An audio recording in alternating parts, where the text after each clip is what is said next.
At World Remit, we understand what the journey is about, how it can sometimes take a little distance to bring us a little closer together.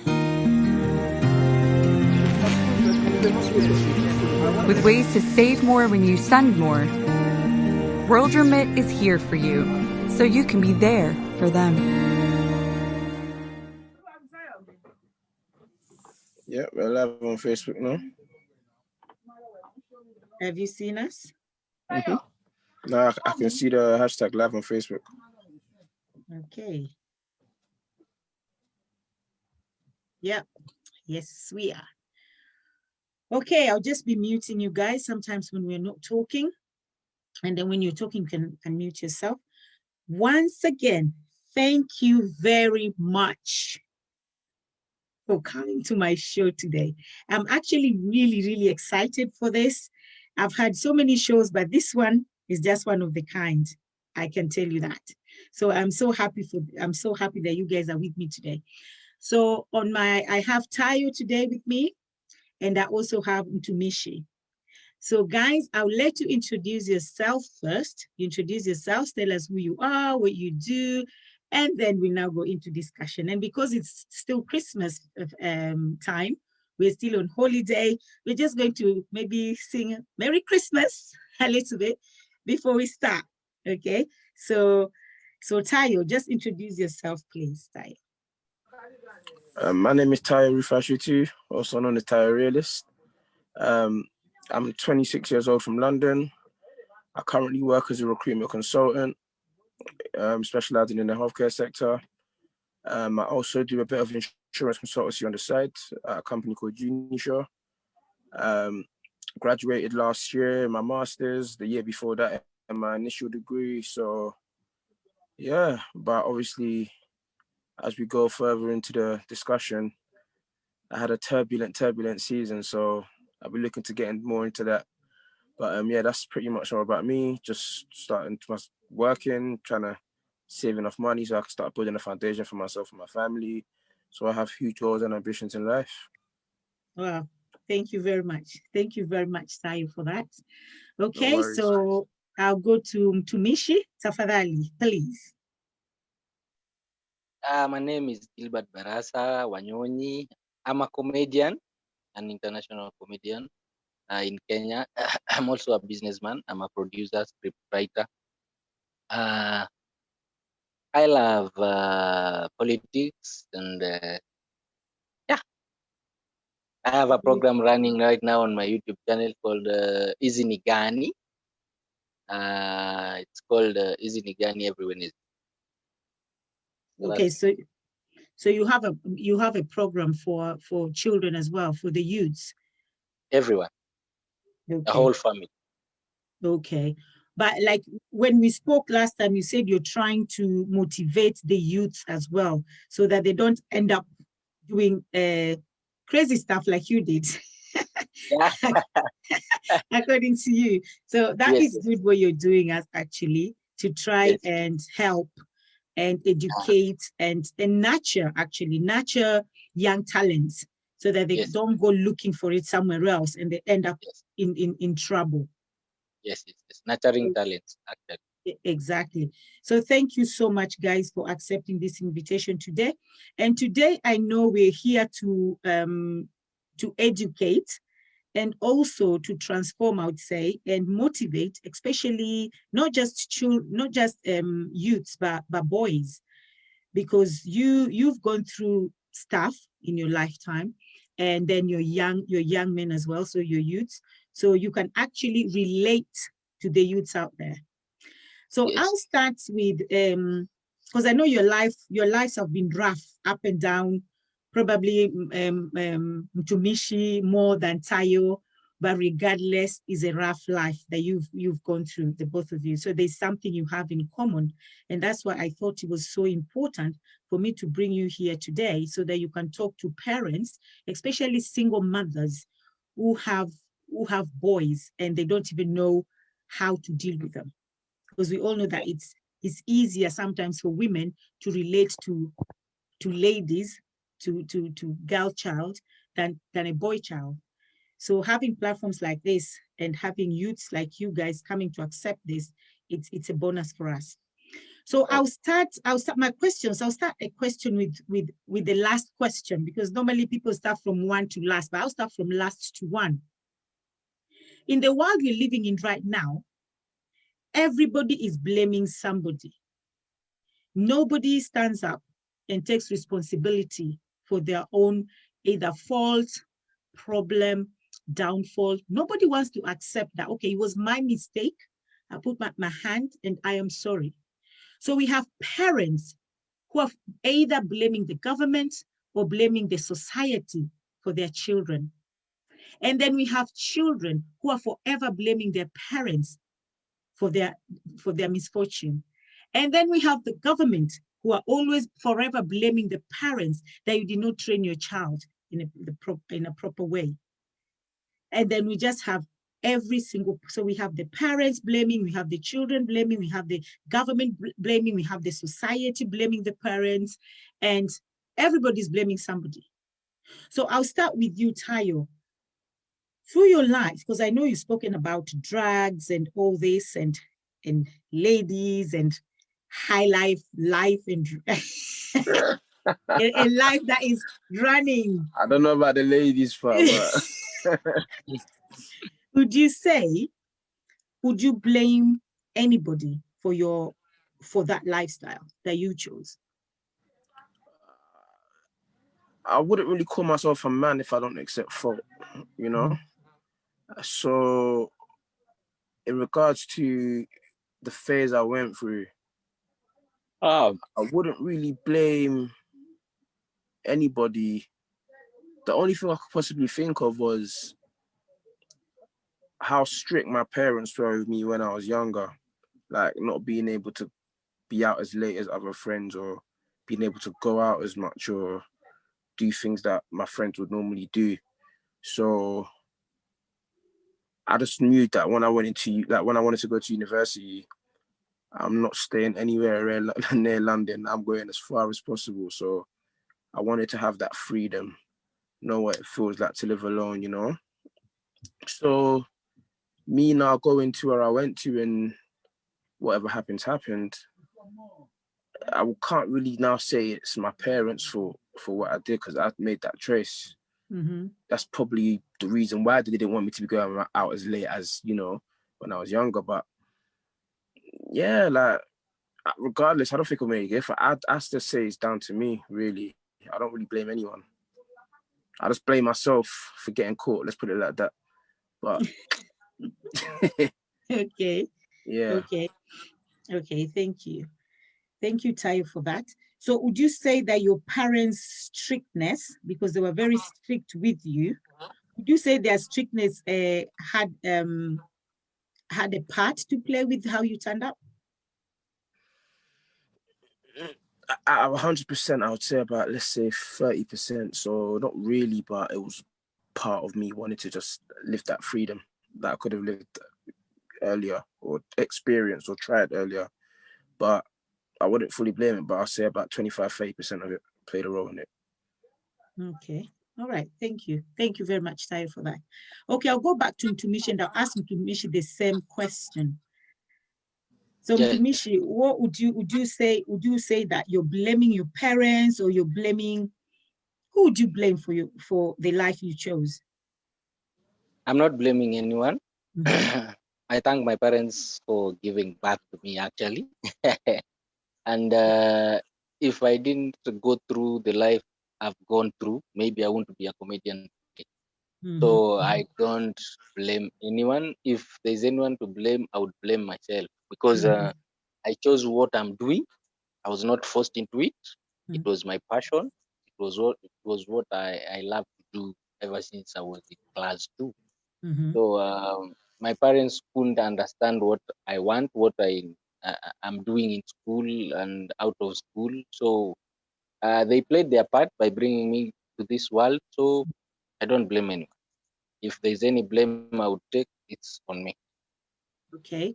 I'm actually really impressed with the fact that the two of you have, as much as you have that lifestyle that you chose, but you also accept that it was your choice, because we all have, at the end of the day, we all have a free will. And that's Yes. where I think a lot of, especially boys or especially the young ones, they actually fail to understand that we have a choice.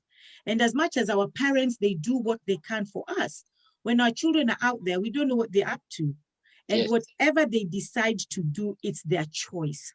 So when they have to pay for the repercussion, because there will always be a repercussion. In everything you do, there's a consequence. And the consequence is not your parents going to pay for it. It's not your sisters or your friends. It's you who is going to pay for it. So I think right now we need to get to, especially Boychild, to a place that whatever you decide to do in this life, whether it's good or bad, you pay for it. And I really appreciate the fact that all of you say the same thing. You don't blame your parents and you don't blame anybody. You blame yourself. So you take 100% full responsibility of the lifestyle that you chose. So thank you. So now my second question will be, before now I can ask you to tell us your story. Knowing what you know now, would you do what you did then?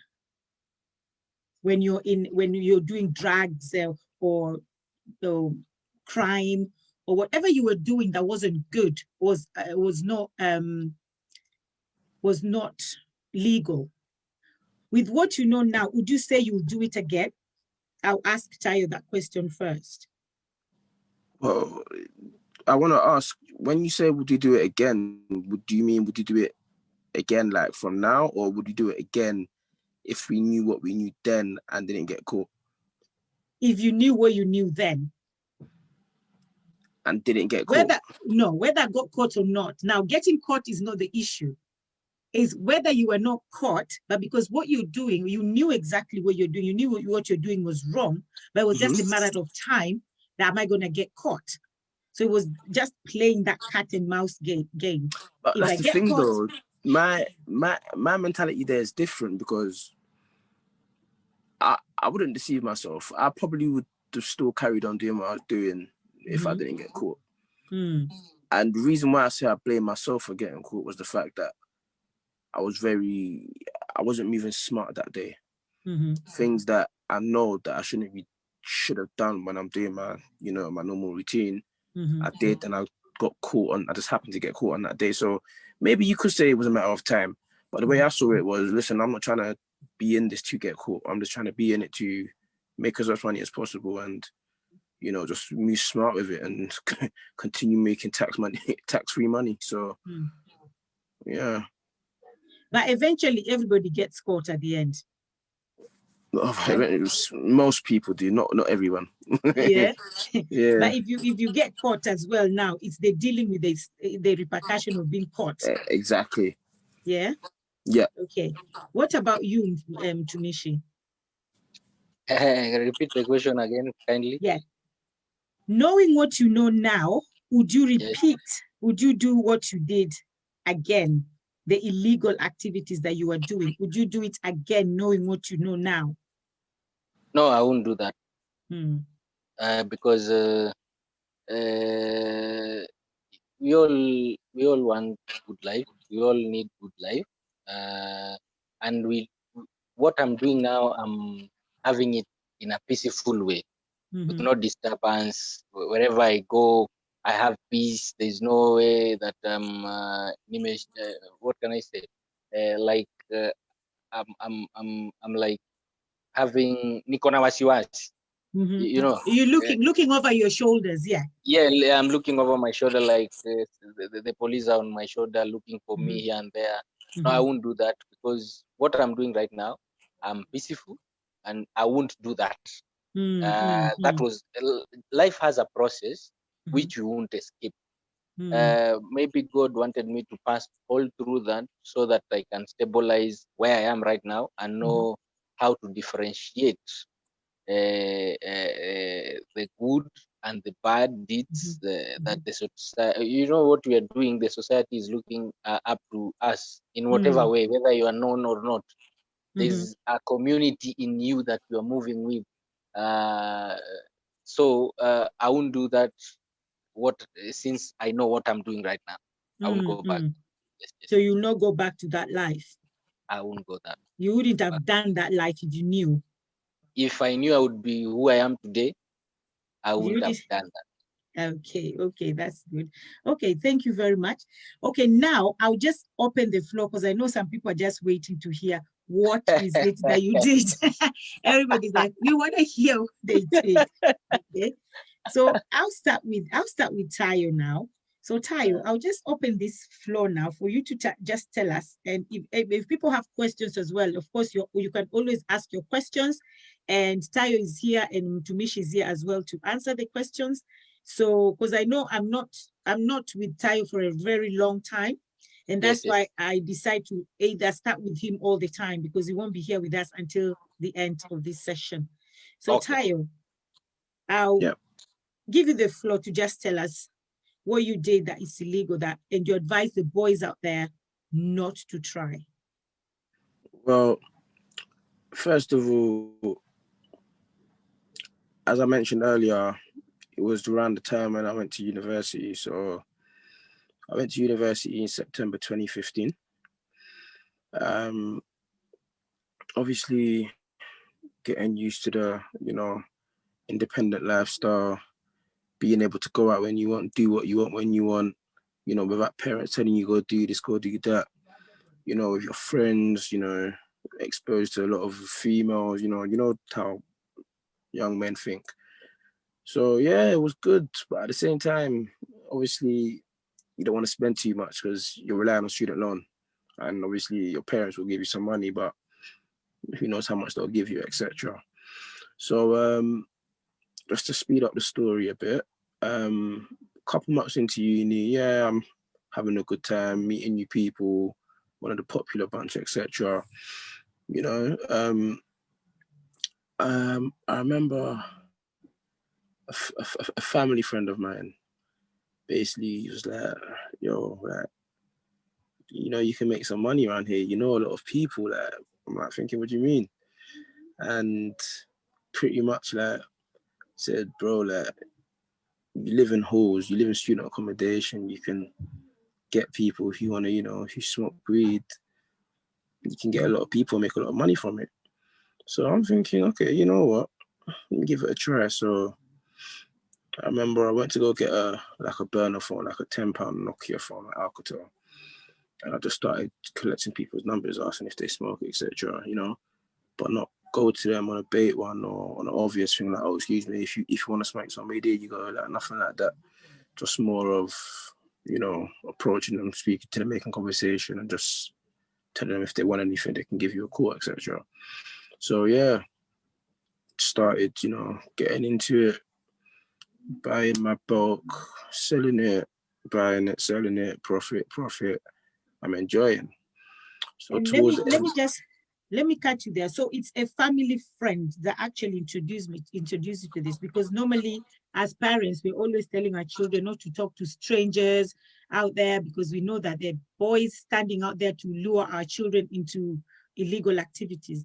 But actually, it's not just any stranger out there. It can actually even be a family friend. Like with your situation, it was your family friend who actually lured you into doing illegal stuff.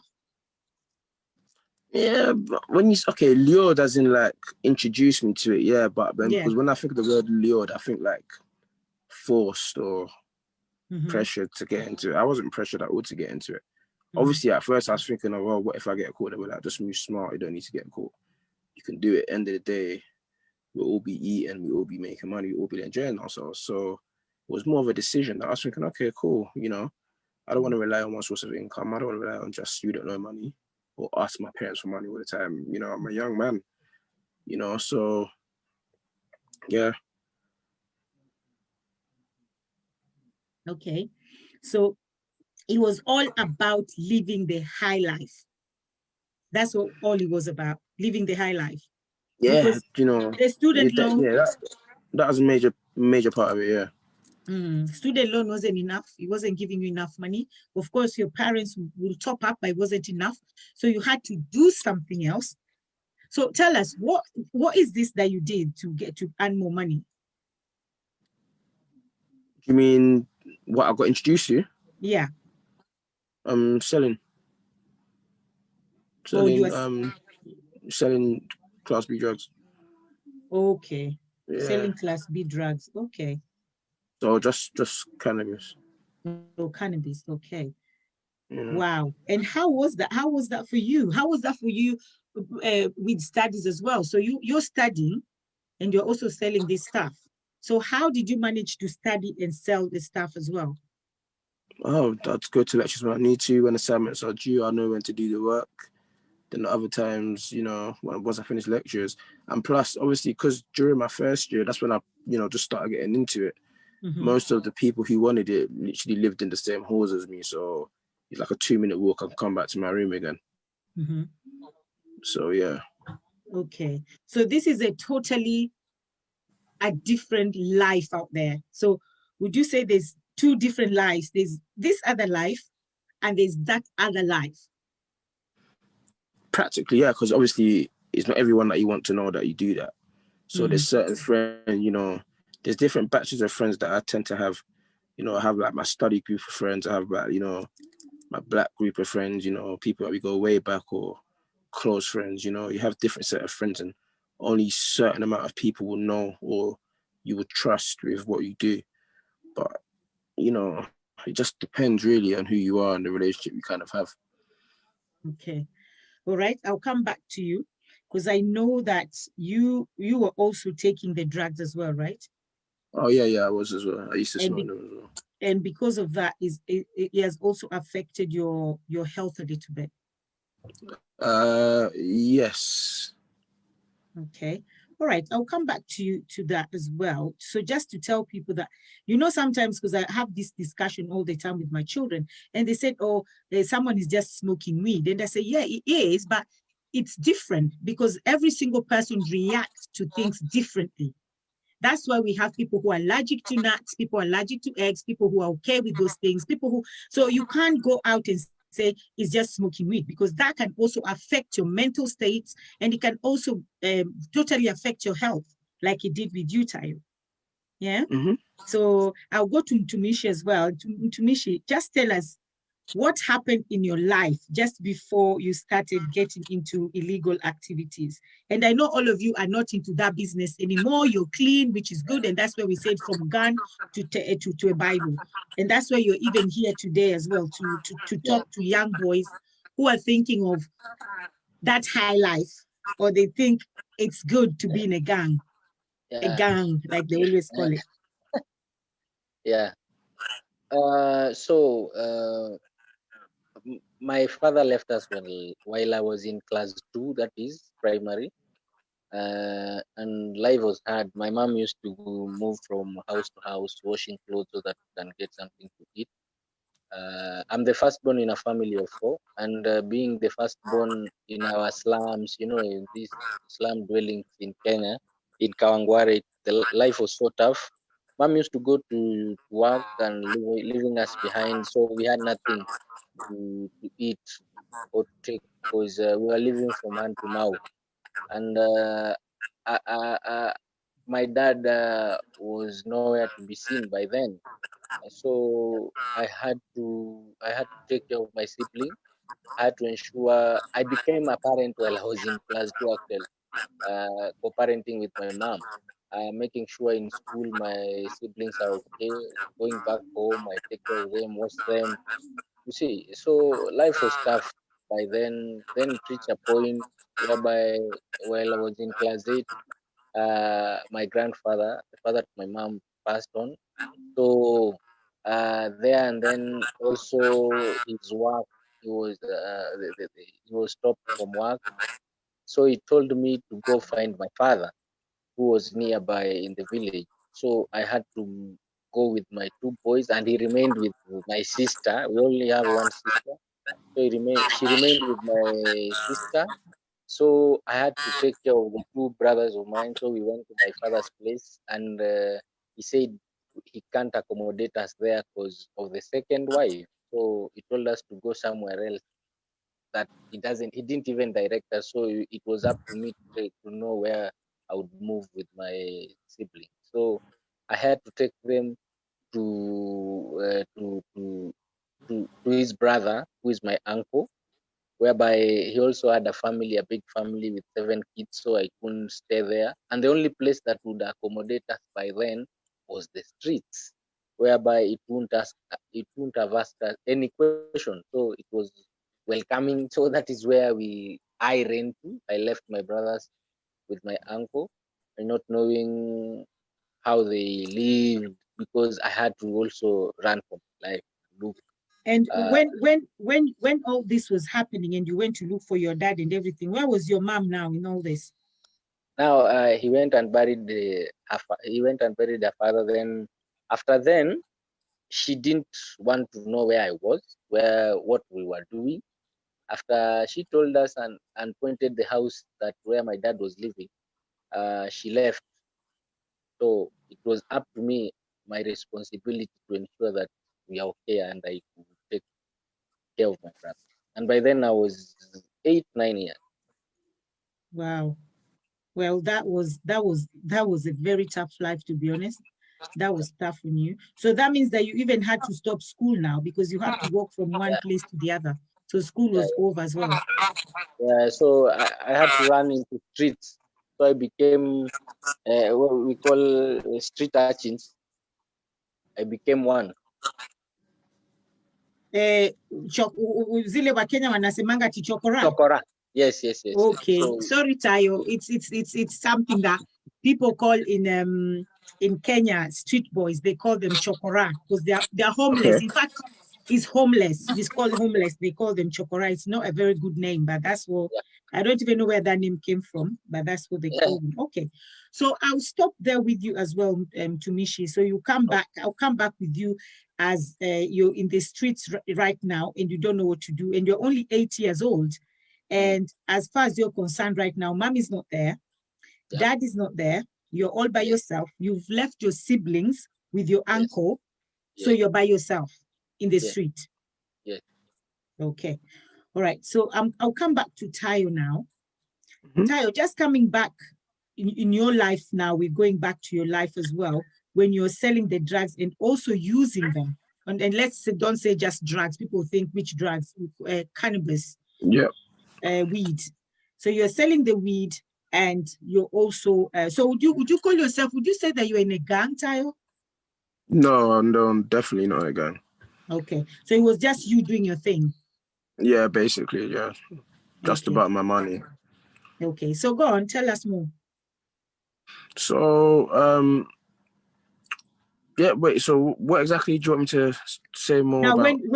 how did it affect your health? Because I know you used to take it as well and it affect your health so bad. Well, obviously, I'm not going to go into it too deep, but obviously I'll just give you a brief description of how it affected. But then I think it was just like over a duration of time, different causes contributed to it. So I wouldn't fully blame it just on the drugs, but obviously it also could have played a factor. You know, it's one of those what ifs, but you know. So when I started doing what I was doing, like selling, it was a thrill. I'm making money. I can buy what I want when I want. Obviously, I'm not just going to spend all the money all at once, but like takeaways or new clothes, new shoes, just going out, different things. So I was doing that, and then the end of my first year came back to London for the summer. Obviously, went back to my normal part-time job that I used to be doing, just so I could be making money over the summer. And by the summer, I bought myself a new car with the money I was making. So that was my first car. So obviously I could drive to places, go different places, and it was good. It was fun. So obviously coming back to uni, I wasn't living in halls anymore. I lived in a shared house with two of my other friends. So when I'm now trying to make these sales, obviously it's not all in one building anymore. I'm going to have to be delivering, like dropping off to people. So going to different addresses, so it was taking time out of my day, definitely. So I go to lectures in the morning or in the afternoon and then resume my duty, stuff like that. Obviously weekends were the best ones because people are going out, they're going to want to have something to smoke or those different things. So it didn't really eat up into my uni time, but it did take my time. I could have used definitely more uni time because in my first year I didn't do too great, to be honest with you. So The second year was more about me. Okay, I would have still make money, but I still want to get my degree. I'm here for a purpose, you know? So it's knowing how to balance that lifestyle I'm living and obviously balance my uni life as well. So when coursework is due, start work 3-4 weeks before, start reading up on it, doing your research, doing whatever. And other days, enjoy yourself, you know, do what you got to do. Just go lectures, make sure that you're doing your seminar work, make sure you're going to the seminars. Not every lecture I'd make it to. I'm pretty sure everyone can say that. But, you know, still know that you're here for a purpose, you know? Because end of the day, I didn't come into this saying to myself, I want to do this forever. I knew it was going to be a temporary thing. I just wanted to make sure that I went in there, made as much money as possible, come out there with a bit of money on the side, and I'm out of the game. But it didn't end like that. So doing what I was doing, you know, and then in that second year, I remember because I was on my way back. I was on my way back to Portsmouth. That's the uni that's the uni I went to. So I was on my way back there, and then I think I had an accident on the way. So when I had an accident, hold on, sorry. Okay. Okay, we just lost time there. Okay, I'll go back to Mishi as well. Yes. And yes. like what Tayo just said there as well was that what he thought was he's just going to make his money and do this, but it did not end up the way he thought. And that is why when you're doing illegal stuff, especially for our children, when they think that, oh, I'll just go into the crime and I'll just make a little money here and I'll just buy my car, I'll buy this and then I'll leave. You never leave. There's always just three things. Either you end up in jail, or you end up dead.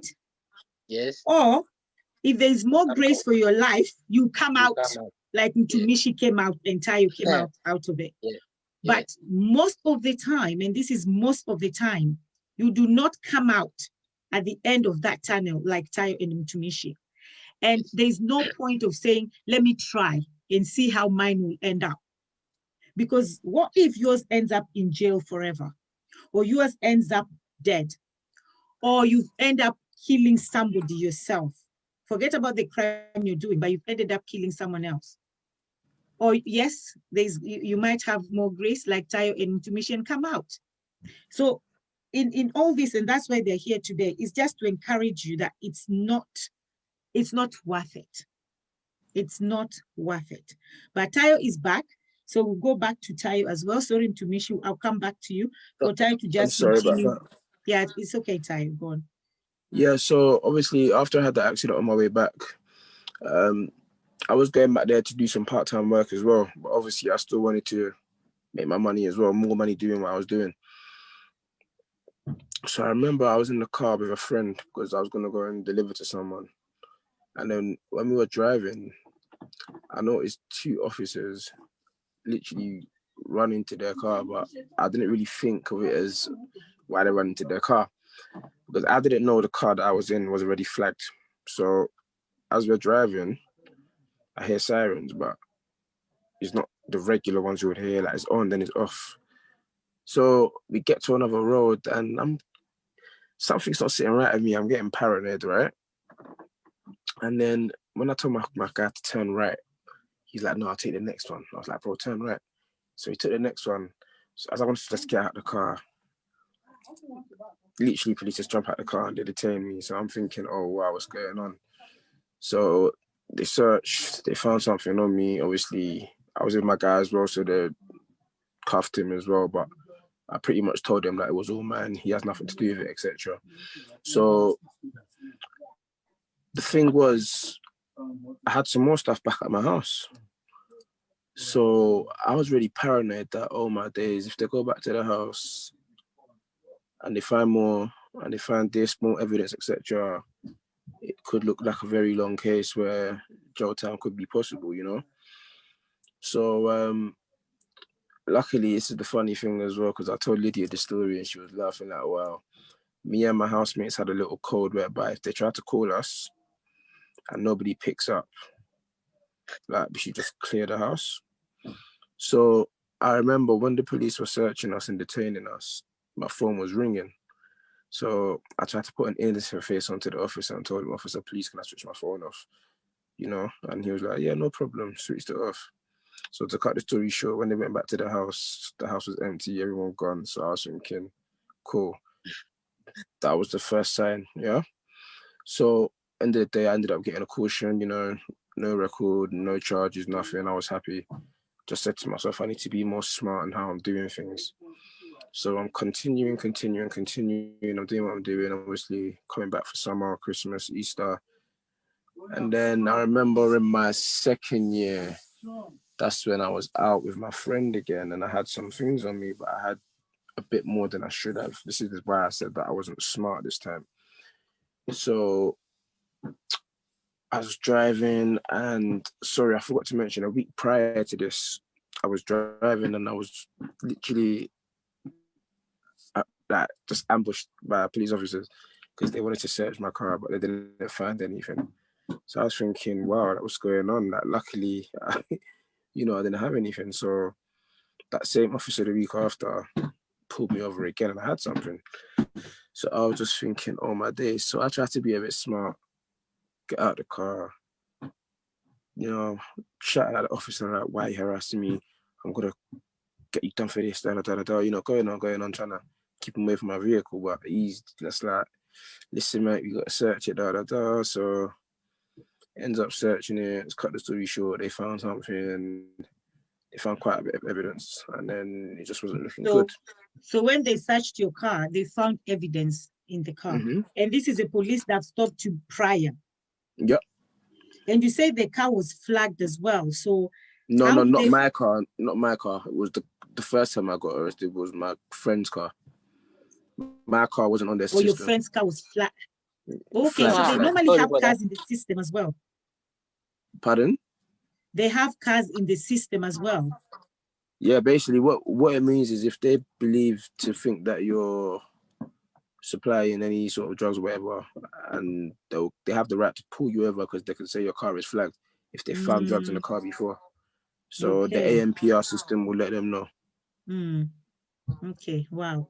Well, somebody asked a question that I think I asked already, but the person actually asked you, Tayo.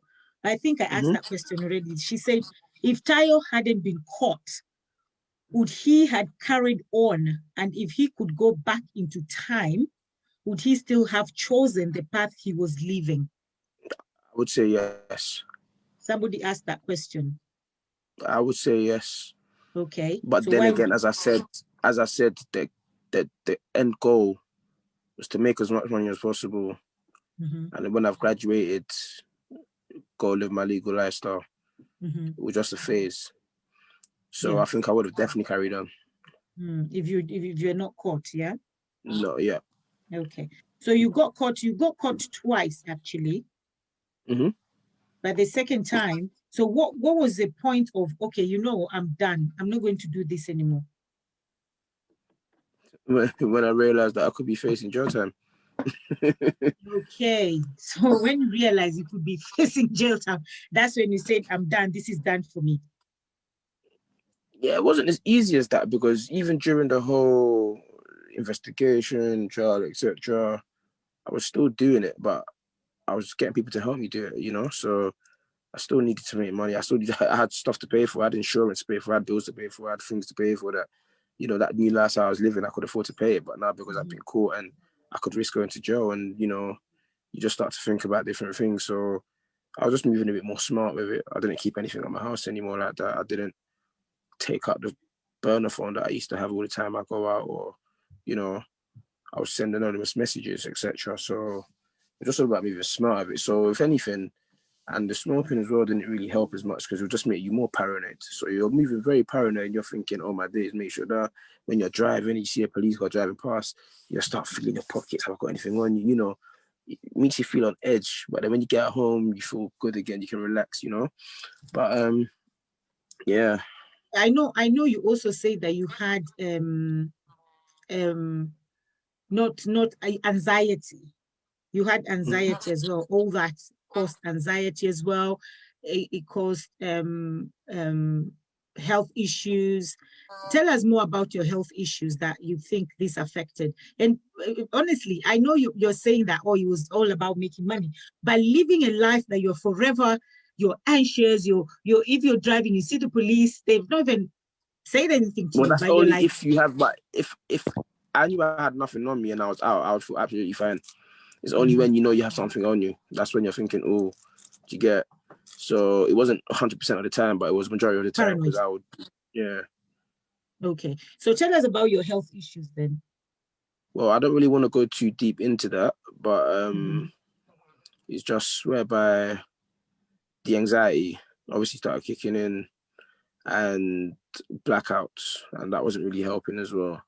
So I even went to the doctors for advice about that, and I was taking some medication on it. So, you know, it was just a matter of, it was a combination of things. The fact that I've been arrested for it, I've been caught, investigations ongoing, I'm still doing it. So if I get caught again, it's not really going to help my first case, and that's another case as well.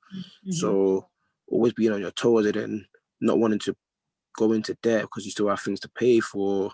And then at the same time, you still got your degree to think about. That it's a combination of things that just contributed to how my mind started working. But, you know,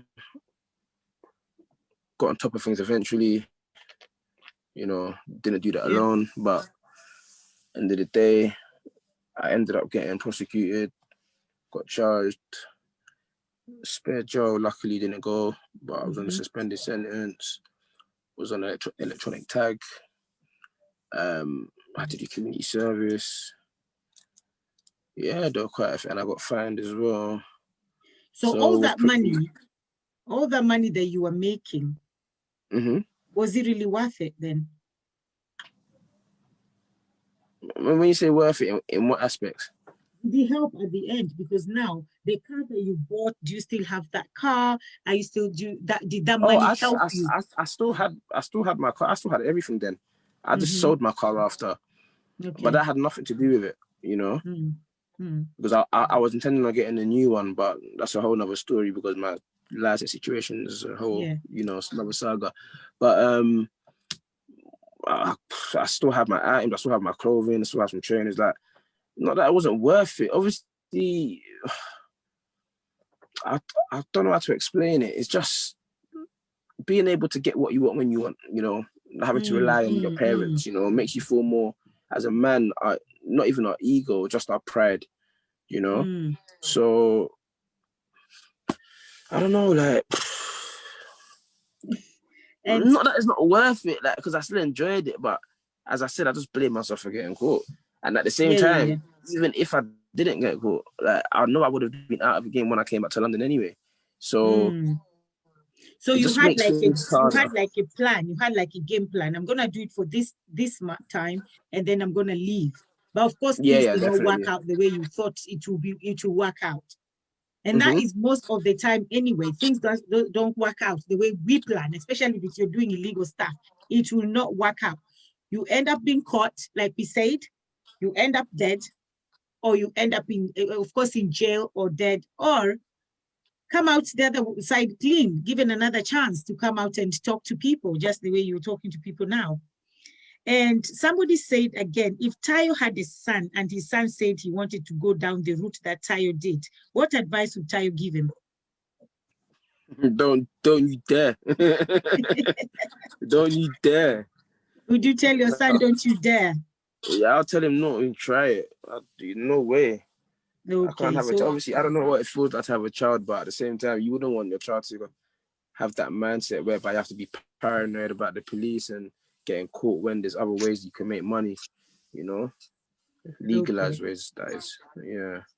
Okay, I'm liking that. So Maya, you can ask more questions as well, because you know I always like questions and we always interact with people on Facebook. And of course, somebody also said, of course, there's peer pressure, groups pressure that can trigger one to go into crime activities. No wonder most parents advise their college kids not to have big circles of friends. Would you say having big circles of friends contributes to peer pressure? I'll ask that to Mishi. No, it's you who makes the decision on what you want to do in life. So it doesn't matter. Yeah, it doesn't matter. It's not about people. It's about you. And you know, if you're going into crime, you know you are going into crime. There's nobody forcing you. Nobody will force you to have a gun on you so that you go steal. Nobody will force you, like they'll wrap you up like we are going, then we do this. No, nobody will tell you smoke. It's up to you to decide I'll smoke. It's up to you to decide I'll carry a gun and go steal. It's up to you to decide and do good things. It's up to you to decide doing bad things. It's Okay. not about So you don't believe that you don't believe in peer pressure. I don't believe in peer pressure. Okay. There's definitely peer pressure. That one I don't agree with. There's definitely peer pressure, but I just don't believe it applied to us. Yeah, Okay, so in your situation, in Tayo's situation and in Tumishi's situation, you don't believe those peer pressure because you believe like, okay, even though a family friend told you about it, Tayo, you decided to do it yourself, but they did not pressure you into doing it. No, they so didn't pressure me into doing it. Yes.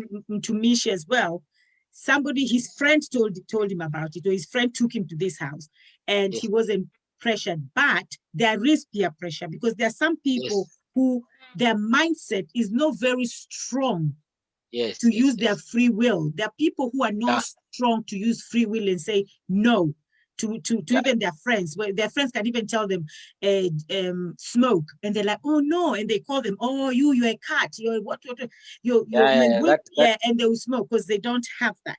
So that applies.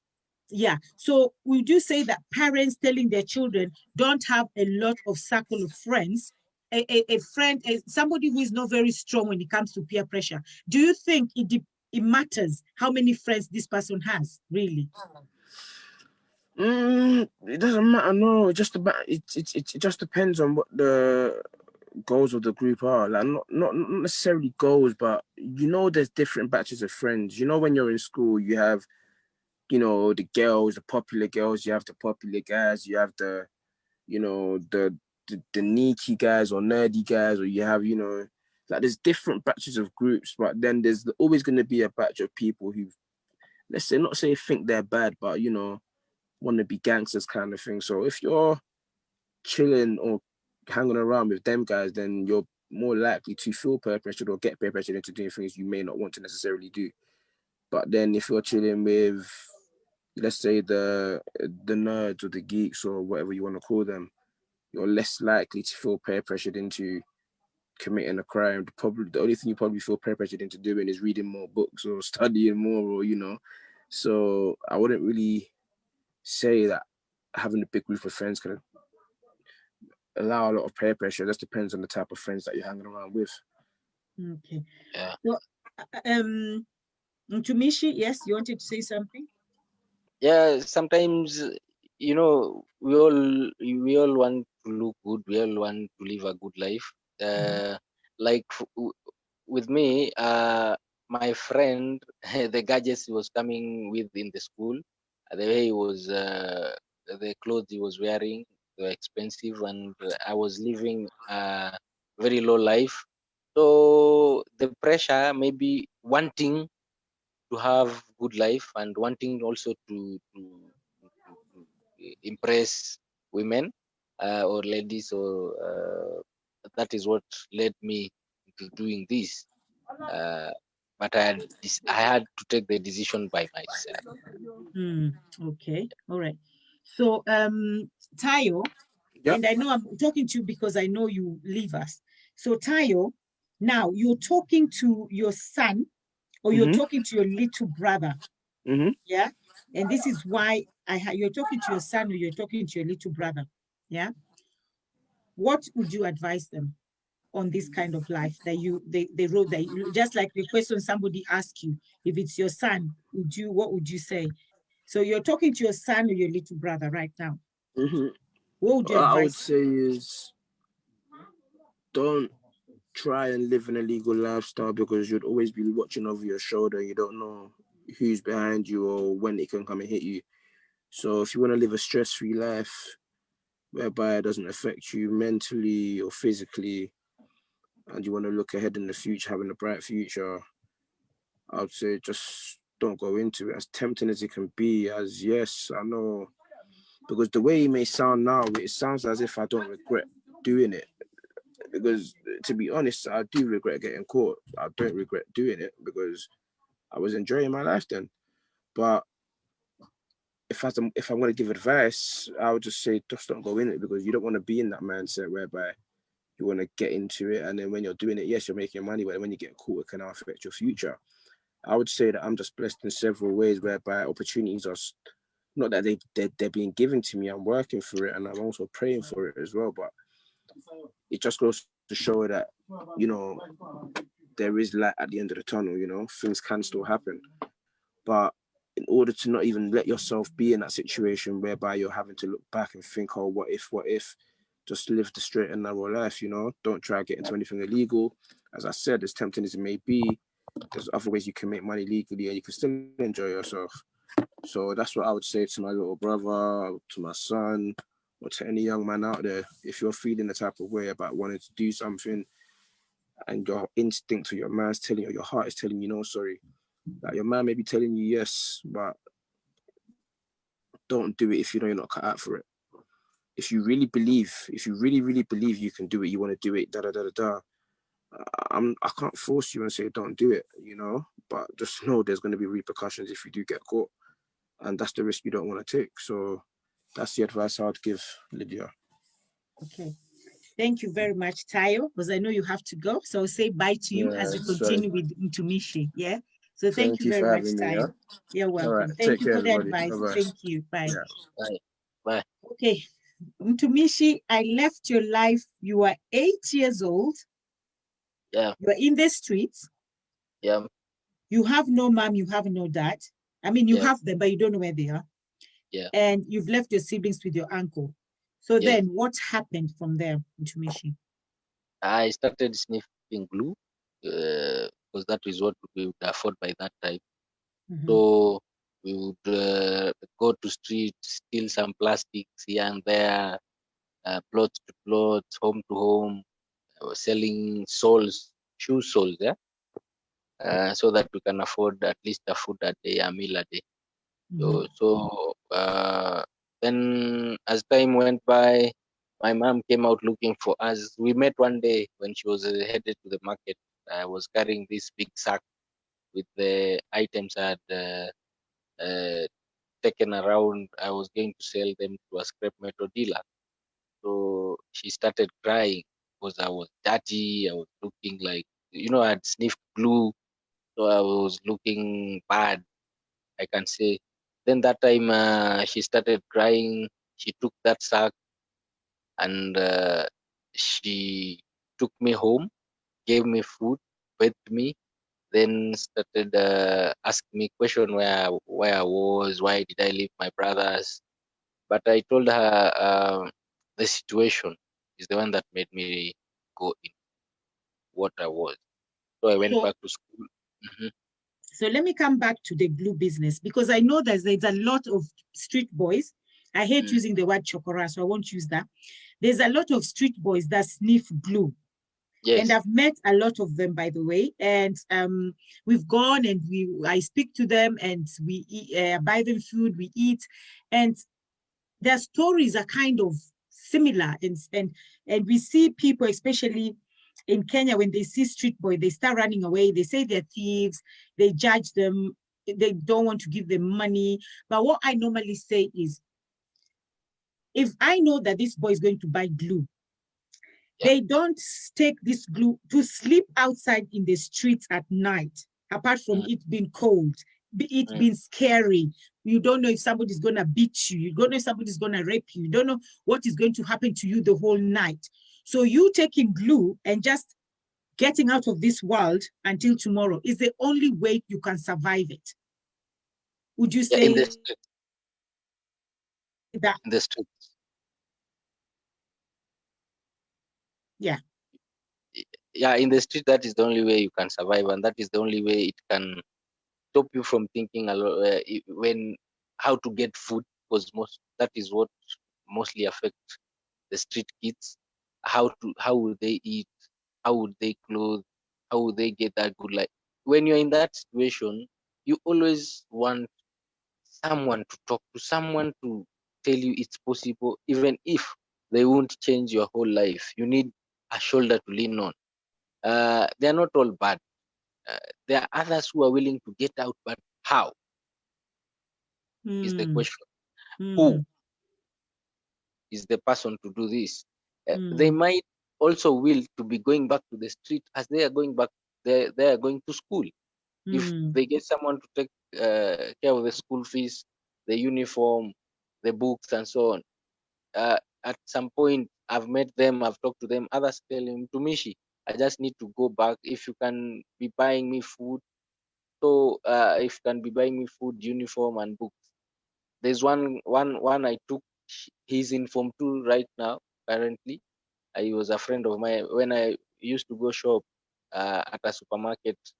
He always met me there. So, and he told me he was living with the grandmother. And I talked to him. He said I would go back to school, but don't go back there to the grand. So they only need someone to talk.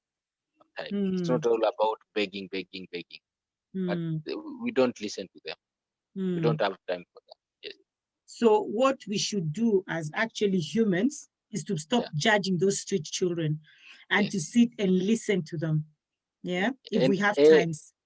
Yes, everyone needs a listening ear. You might not help, but a word can change. Can change someone's life. Yes. Yeah. Wow. Thank you so much. Let me just say thank you to everybody who is watching as well today. Thank you very much, everybody watching. Like we always say, today we have a powerful testimony from a guy who came from gang and guns to the word of God, to the Bible, like we say, not a Bible literally, but of course he's reformed, and the only person who can reform you is the cross. So he came to the cross, and that's where he found peace. So guys, please, people who are watching, Angela, Omash, Lynette, Yach, so many people, I don't even want to call names because I don't want to leave anybody out. Please share. Mary's always sharing, and Caroline, please share. John, please share, and tell me if you've shared, because I know somebody have told me already that they've shared in 3 groups already. So thank you, and thank you, Maya, as well for your contribution. And guys, please contribute as well. Ask Mtumishi questions, and let us work together. We are in this together. So if you're asking questions, I'll ask him the questions that you want me to ask, and he, of course, he will answer it. And somebody also said, yes, I've shared as well. I've shared. Somebody said, siku ya mwizi ni 40 days. We know that in Swahili. Siku ya mwizi ni 40. Yes, and we also had our friend Tayo who had to go. And he said he got himself as well in all this selling weed and smoking as well, and he affected his life anyway. But he didn't have enough time. But what I can say is, because of that, now he has a criminal record, and it's hard for him to even get a job. And boys, and that's why I say this is for boys so much, because it's a lot of boys who think that this life is good, to join a gang and everything. You end up having a criminal record, and maybe if you're in Kenya, having a criminal record is not as bad as when you're in the UK and you have a criminal record. So if you're in the UK and you have a criminal record, that means that you cannot get a job. That is really, it will be really, really hard for you to get any job out there. Or like Mtumishi said as well, you might end up dead. You might end up in jail, or you might end up dead, jail, criminal records, or you might come out the other side like Mtumishi. But don't try it. Don't say, let me try and see. Don't try. You might not get out. You might not get out. Okay. The possibilities, the higher possibilities. Okay, so thank you very much. I know Thomas Arunga is asking what is Boychild. We are just trying to talk. The reason why Mtumishi is here to give his testimony as a man who went through so much, and also to encourage boys out there that entering or trying to enter a gang does not pay. You either end up as having a criminal record, dead, or jail. Okay, so that's what we're discussing today. Arunga, male child. Oh, you're asking what's a boy child. Boy child is a male child. Yes, is a man. Thank you very much, Angela, for that. Okay, so yes, I'll go back to Mtumishi. So mom got you, mom cried, mom wanted you to come back. So mom now took you. So you went to live with mom. Yes. And then you went back to school. Yeah, already she had gotten my two other brothers. As I Mhm. told you earlier, she was with my sister all through. Whatever we were going in with life, she didn't leave my sister behind. She died with her to date. But So for how us, many are you? four. One Okay. one girl, three guys. Okay, so that's where she was dying with the Yes, yes, yes. girl. So, Also, because seeing it's that only a one girl girl. child, and also the risk a girl child might have going into the street is tough. Huh? It's not that Mm, a parent wants bad for their children, be it a boy, be it a girl, but mhm. the conditions also, which I say it was okay because I wouldn't have taken care of her as much as she did, which was also painful in a way. Why her, not us? But Mm, I said, as I earlier mm. said, I don't blame anyone. I took this decision of who I am today. I thank God for that, and He guided me to where I am today. And I love the life I lived before, which has groomed me to be who I am today. So there's a time you are questioning the fact that why is mom only having this girl and not us as boys? Yes, but I would tell myself it's better she's having her than my father, who is not even having one of us, even the last. So Mm, I would say it was just okay. okay. So now your mom has you, your mom has the other boys, and then what happens? Now we went back to school, Mhm. class 8. I did my class 8 in 2002, then proceed to high school, my O levels, from 1, from 2. Now my mom took my father to what we call FIDA. FIDA is a corporation that deals with, Social work. We call them here. I saw, yeah, the ones that the man has to pay for childcare. yeah, yes, Mhm, yes, yes, yes. mhm, So my dad used to be deducted almost half of his salary that would take care for us. But that one started while I was in class 6, actually. mhm, Uh, now, but it reached a point my dad changed the workplace. Then my mom followed her there. Then also the feeder guys followed up with the court, and they started paying for my school fees, my high mhm. school school fees. When I was in Form 2, that is in 2004, he stopped working. So he couldn't be taken anywhere else. He said, I won't be deducted money. And he was accusing my mother of eating the money but not taking care of us. But in real sense, my mom used to pay school fees for me and also taking care of my siblings. Yeah. So Now, just reverse a little bit. So actually, your dad stopped working just because he did not want to pay childcare anymore. yes, yes. Oh, okay, go on. Uh, which now, as to where I am, he explained to me it was because of the pressure from the other woman. The woman was telling him, we can't be getting half salary, and your wife is getting almost everything.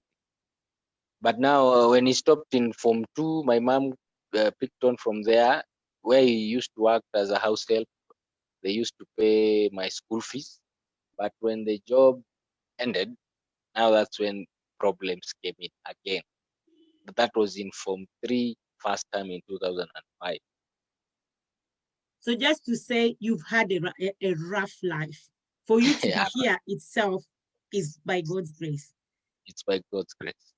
Okay, So go on. then from there, uh, I went to a certain school that was a foundation started by the community. Actually, it was a plot where people used to live Kitambo, Yeah. and they left. So the community took it up and said, if there is any volunteer in the community that are teachers and they would love to take care of these students who are willing to go back to school, because I was willing to complete my high school. At least I have that certificate, because in Kenya, at least if you have that certificate, it can move you places. At least you can be heard. At least you can get some casual works here and there. Mm. So I really wanted to complete my high school, no matter how or what. So I joined this school, and I was from a boarding school called Shina's Boys in Nakuru, which we were provided with everything. We had desks, we had books, we had meals, good meals. We had everything that a child would want in his high school time. So now here I am sitting on a stone on a shanty mabati house. It is a classroom with we were almost 50 in the whole school from Form 1 to Form 4. So the Whoa. teachers were coming, the teachers were coming on a volunteering basis. When they were free, they would come to teach us. When they had other jobs to do, they would go do. So we would stay sometimes, which we had no books. We were sitting on stones. Classroom had no Wow. blackboards.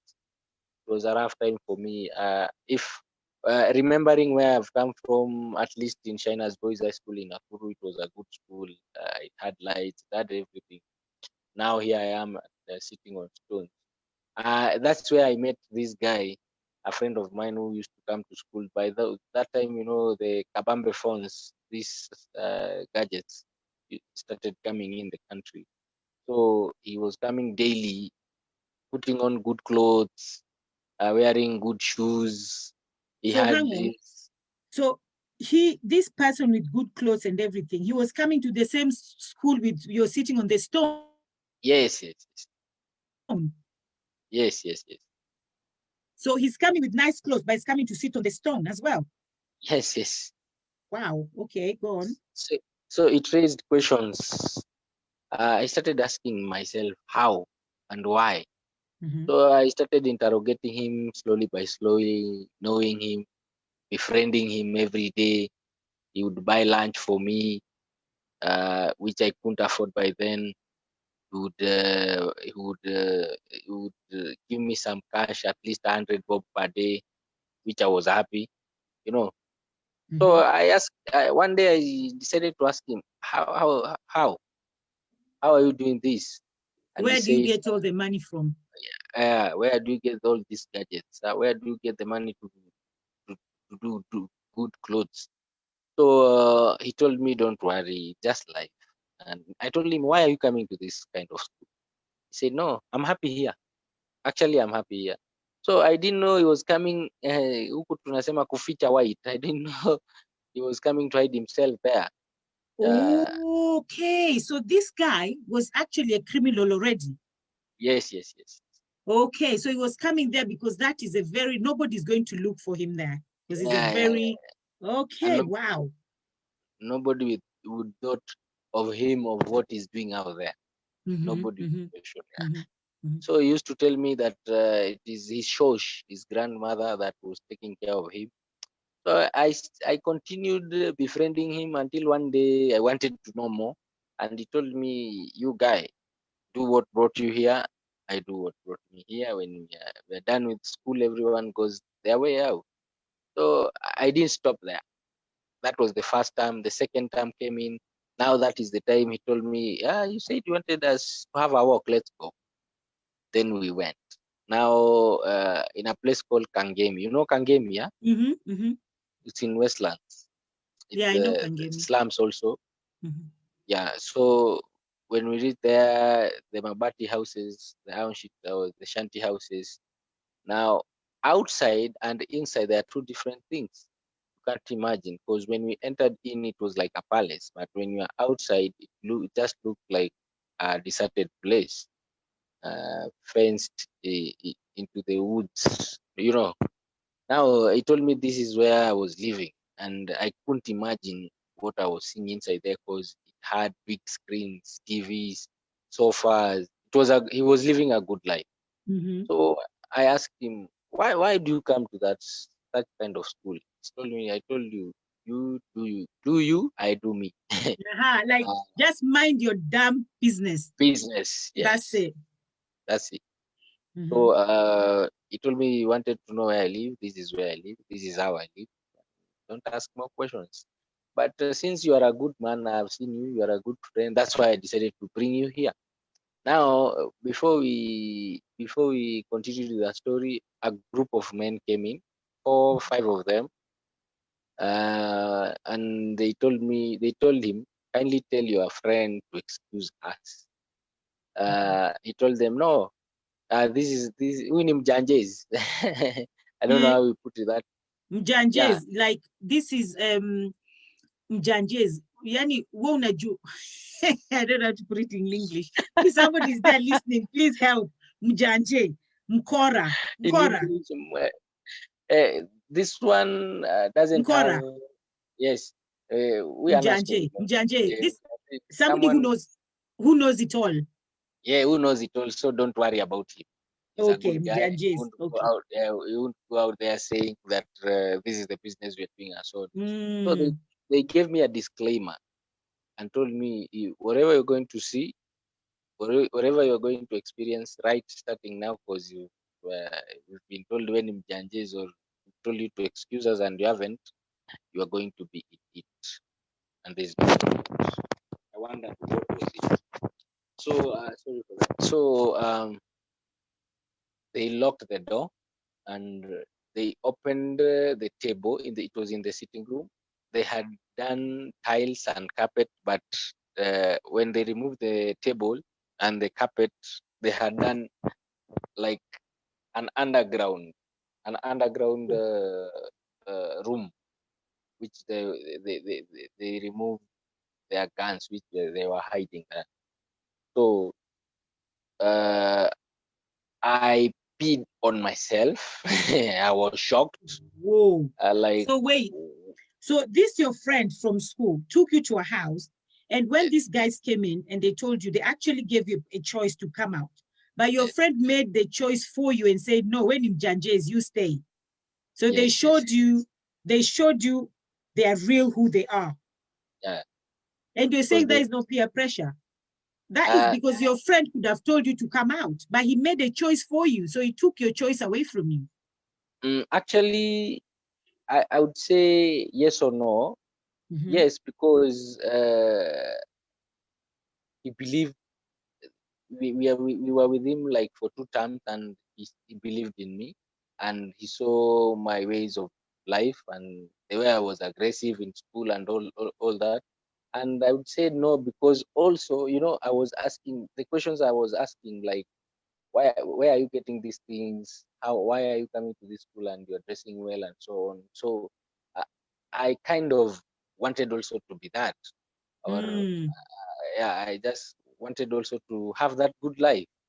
But you did So not think it was up to the level of guns. yes, yes, yes. So Oh, okay, go on. So you saw guns, and then what happened? I was shocked. I peed on myself. I was praying, Scared. scared, telling God, like, heaven to open or earth Wololo. to open to swallow me out. So it didn't Mm-mm. happen. So they told me, this is it now. We can't leave you go because you are a witness. And since when in Janjes, it's either if you can't beat them, you join them. So I did. Mm. On my practicals, the next day we were out to work. So you Given a saw the gun, guns, just yeah, and immediately the next day you've been recruited already. the same day I was recruited. The same day I saw everything. So I was told, I was shown how to use them there and there, how to clean them there and there. Yes. So, and I was told tomorrow we are going to work. Yes. Wow. That is how. So what was the work description Work here? description is you follow instructions. We had 3 cars, each carrying 2 of us or 3. We were going to a Mjengo site, a construction site whereby we were going to take money. There were instructions from the other side, which I didn't know. We were just following instructions. We Yeah, go you're there. just following the orders of the big man. Yes, as the big man. So the cars, they had drivers. I wasn't a driver by then. So I got in the car, given a gun. I was just shaking because I was seeing these things on movies. Now here I am asking myself a lot of questions. How? Why? I, you know. because you know what a gun can do to you, Exactly. and you know the consequences. Mm. So here I am. The first day we went, took like 0.5 million from the Mjengo site, ran away. Then I was given 50,000 from that. There was 5 million in that Two, construction site. 2 million, okay. 2.5. 2.5. Was the money just laying there? Was the money just there No, for you guys? no. Oh, It was to pay the workers. It was to pay the workers. wow. So I told you there were instructions from the other side. So it was an inside game. Yeah. Wow. So we took the money, ran away. Then I was given 50K, the first job. Then it was kind of, wow, if this is it now, I think this is the way out. So I started seeing myself having a good life, enjoying life, getting the phones I wanted, putting on nice clothes, doing good. So my mom, we lost touch with my parents, my mom again from there, because they couldn't let me go anywhere by myself. So I was into it. Even the money I used, I never gave a single coin to my parents or my brother. It So was that is blood money anyway, so it's good you didn't give them. yeah, yeah. So we used to go when we are done with the deal. We used to go to Masai Mara using chartered planes. So I Whoa, started wait. enjoying. So from nothing to now Yes. using chartered planes and going to Masai Mara and having Yeah. Now I was just this good following life. instructions. We are just being told tomorrow we are going to Wilson Airport. I was shocked. Wilson Airport. I was just seeing planes on TVs up there in the sky. So here I am. They told me charter the planes private. So I told them I don't have a Well, passport. They said no. Within the country we use your IDs. So that was it. Since I had my ID, so we use it. So when we went to Masai Mara, also we just didn't go there and have a good life or enjoy life. We were there also on work.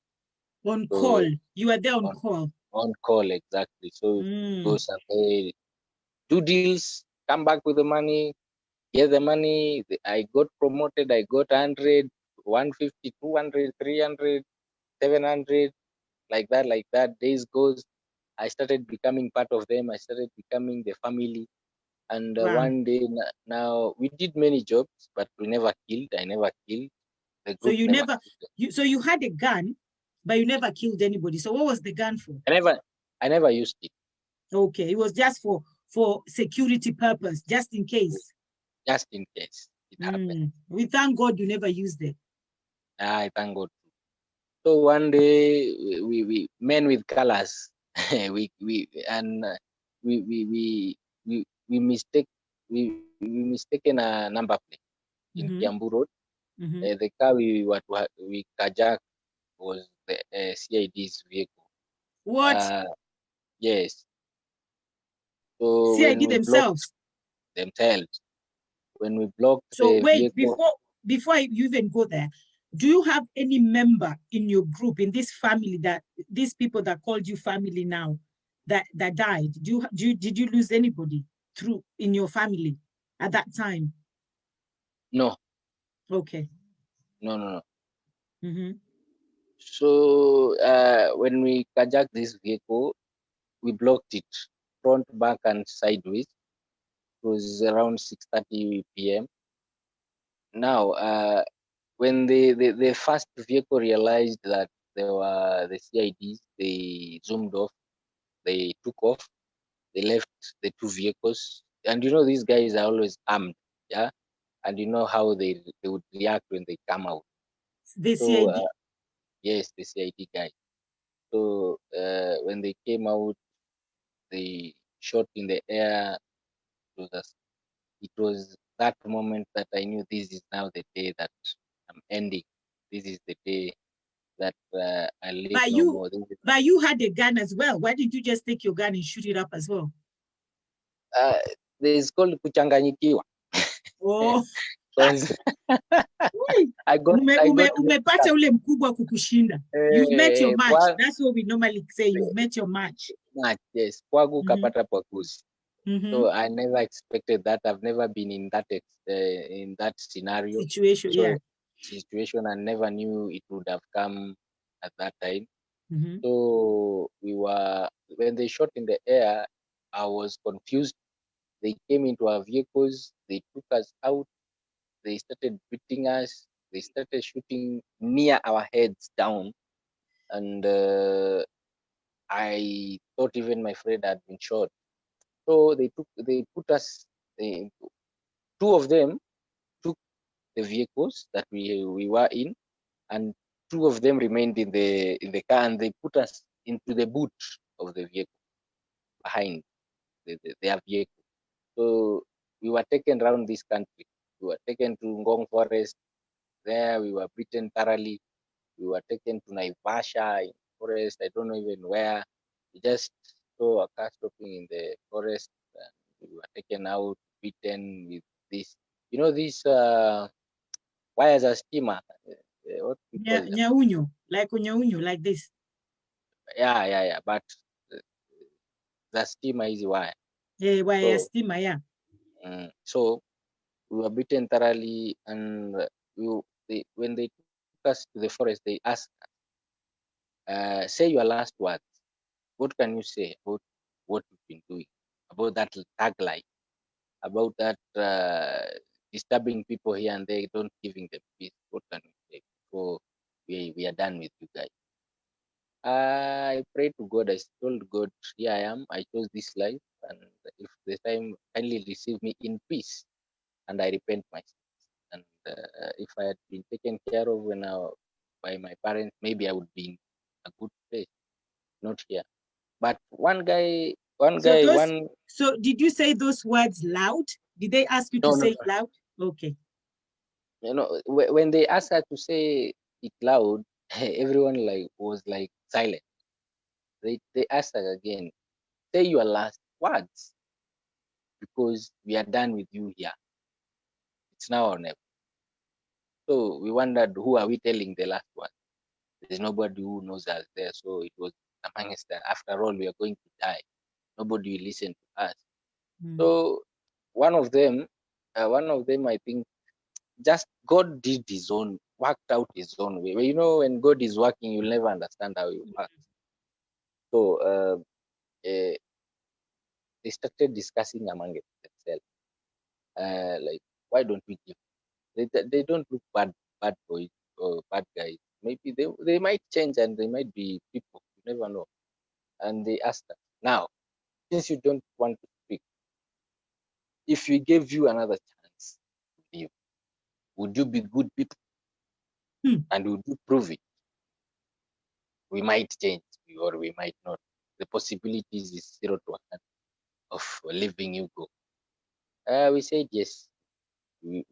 I myself, I said I would be a good person. So they said, wow, that's good. They took us back to the boot. Then they took us around and they took us back to the station. We were thoroughly investigated. Like for 1 week, they wanted to know who we were working for, how we were, our operations were, and how they took our guns. They wanted the head The of the head, yeah. mission.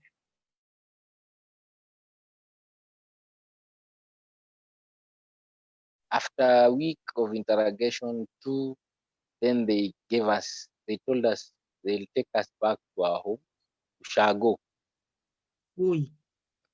up country. And if we come back, or we come back not change people, it's death. Wherever they'll meet us, it would be death.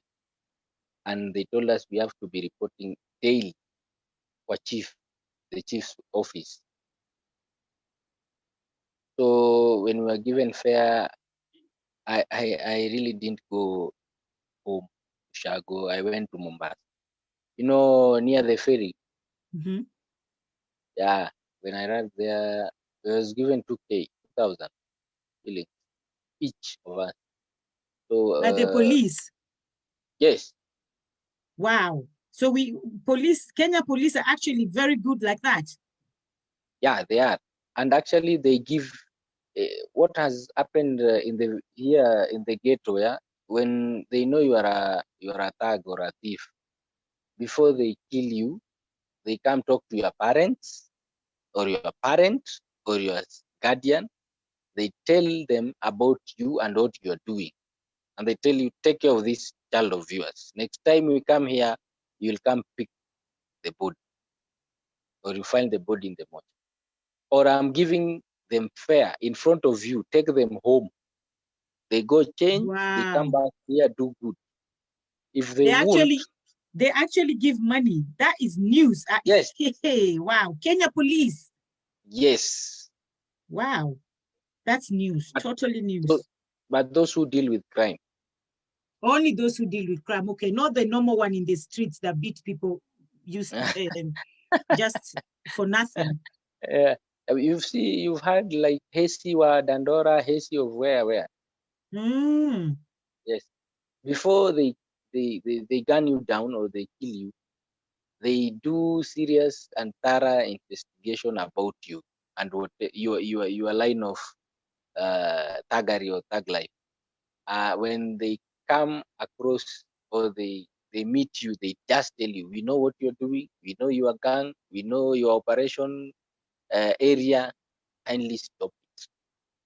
So Or going back as well, I just want to ask, that week that you were in the police station for interrogation, did any of you spill the beans of where the head is? yeah, the ringleader did. So the ringleader is the one who reported that who spilled the beans. Yes. Okay. Wow, interesting. Mm-hmm. Yeah, then after then, that is when we were released. Okay. And that's Okay. when Now, we were given the fare to go. okay. So Yes. I just want to say thank you again to everybody who is watching. I know people are here shocked. I'm in shock that the police give money. Yes, I'm in shock as well. I didn't even know that happens. And somebody is actually really shocked that guns.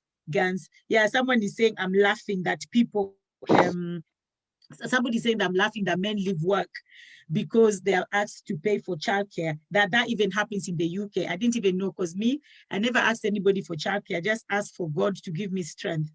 So Amen. yeah, for God to give me strength. So because if you start childcare business, you just die. You die. You die. It consumes You, it consumes uh, it consumes a uh, lot of uh, time. uh, it consumes a lot. And I didn't even know, and this one is just talking to people in Kenya as well. Women, if anybody who is watching, women in Kenya, and you're struggling, and your husband or your ex-husband or the father of your children is having fun somewhere, go to, is it called what, Vida? FIDA. Go to FIDA and report them. FIDER, right? FIDA. Or DA, FIDA. Okay, go and report them to FIDA. It actually works. I didn't even know something like that exists. So it actually works. So go to FIDA and report them. They have to take care of their own children. You didn't bring those children here by yourself. And then But now moving. this time FIDA said it's 50-50. Okay, the woman 50, the man 50. Yeah. It's still okay. At least you get the 50%. It's still okay. Okay. So, Yes. okay. So move on. So now they've Mm. released you now. So instead Yeah. of you going to the village like they asked you to go, you went to Mombasa instead. Yeah, because they had given us a free check or a free will. Mhm. Whether we go home or not, or we stay in Nairobi, we have to change. It So the was point was to change. It doesn't matter. yes, it doesn't matter where you are, but you had to change. They meet you next time doing that. They meet you disturbing people. That was it. Stealing from people. That was it. Tag life. That was it. Because they had already warned Okay. us. So I went to Mombasa, asked myself a lot of questions at the Mamangina drive. Ask myself, do I really want to die like a dog? Do I really need to live this life? You get money, but it's not useful. Okay, you live, you fly, stay here, you go there, you afford good hotels. Do I really need that life? I said, no. Then after a week also I came back. I had spent the fare. I had only 200 shillings left on me. So nikadandia.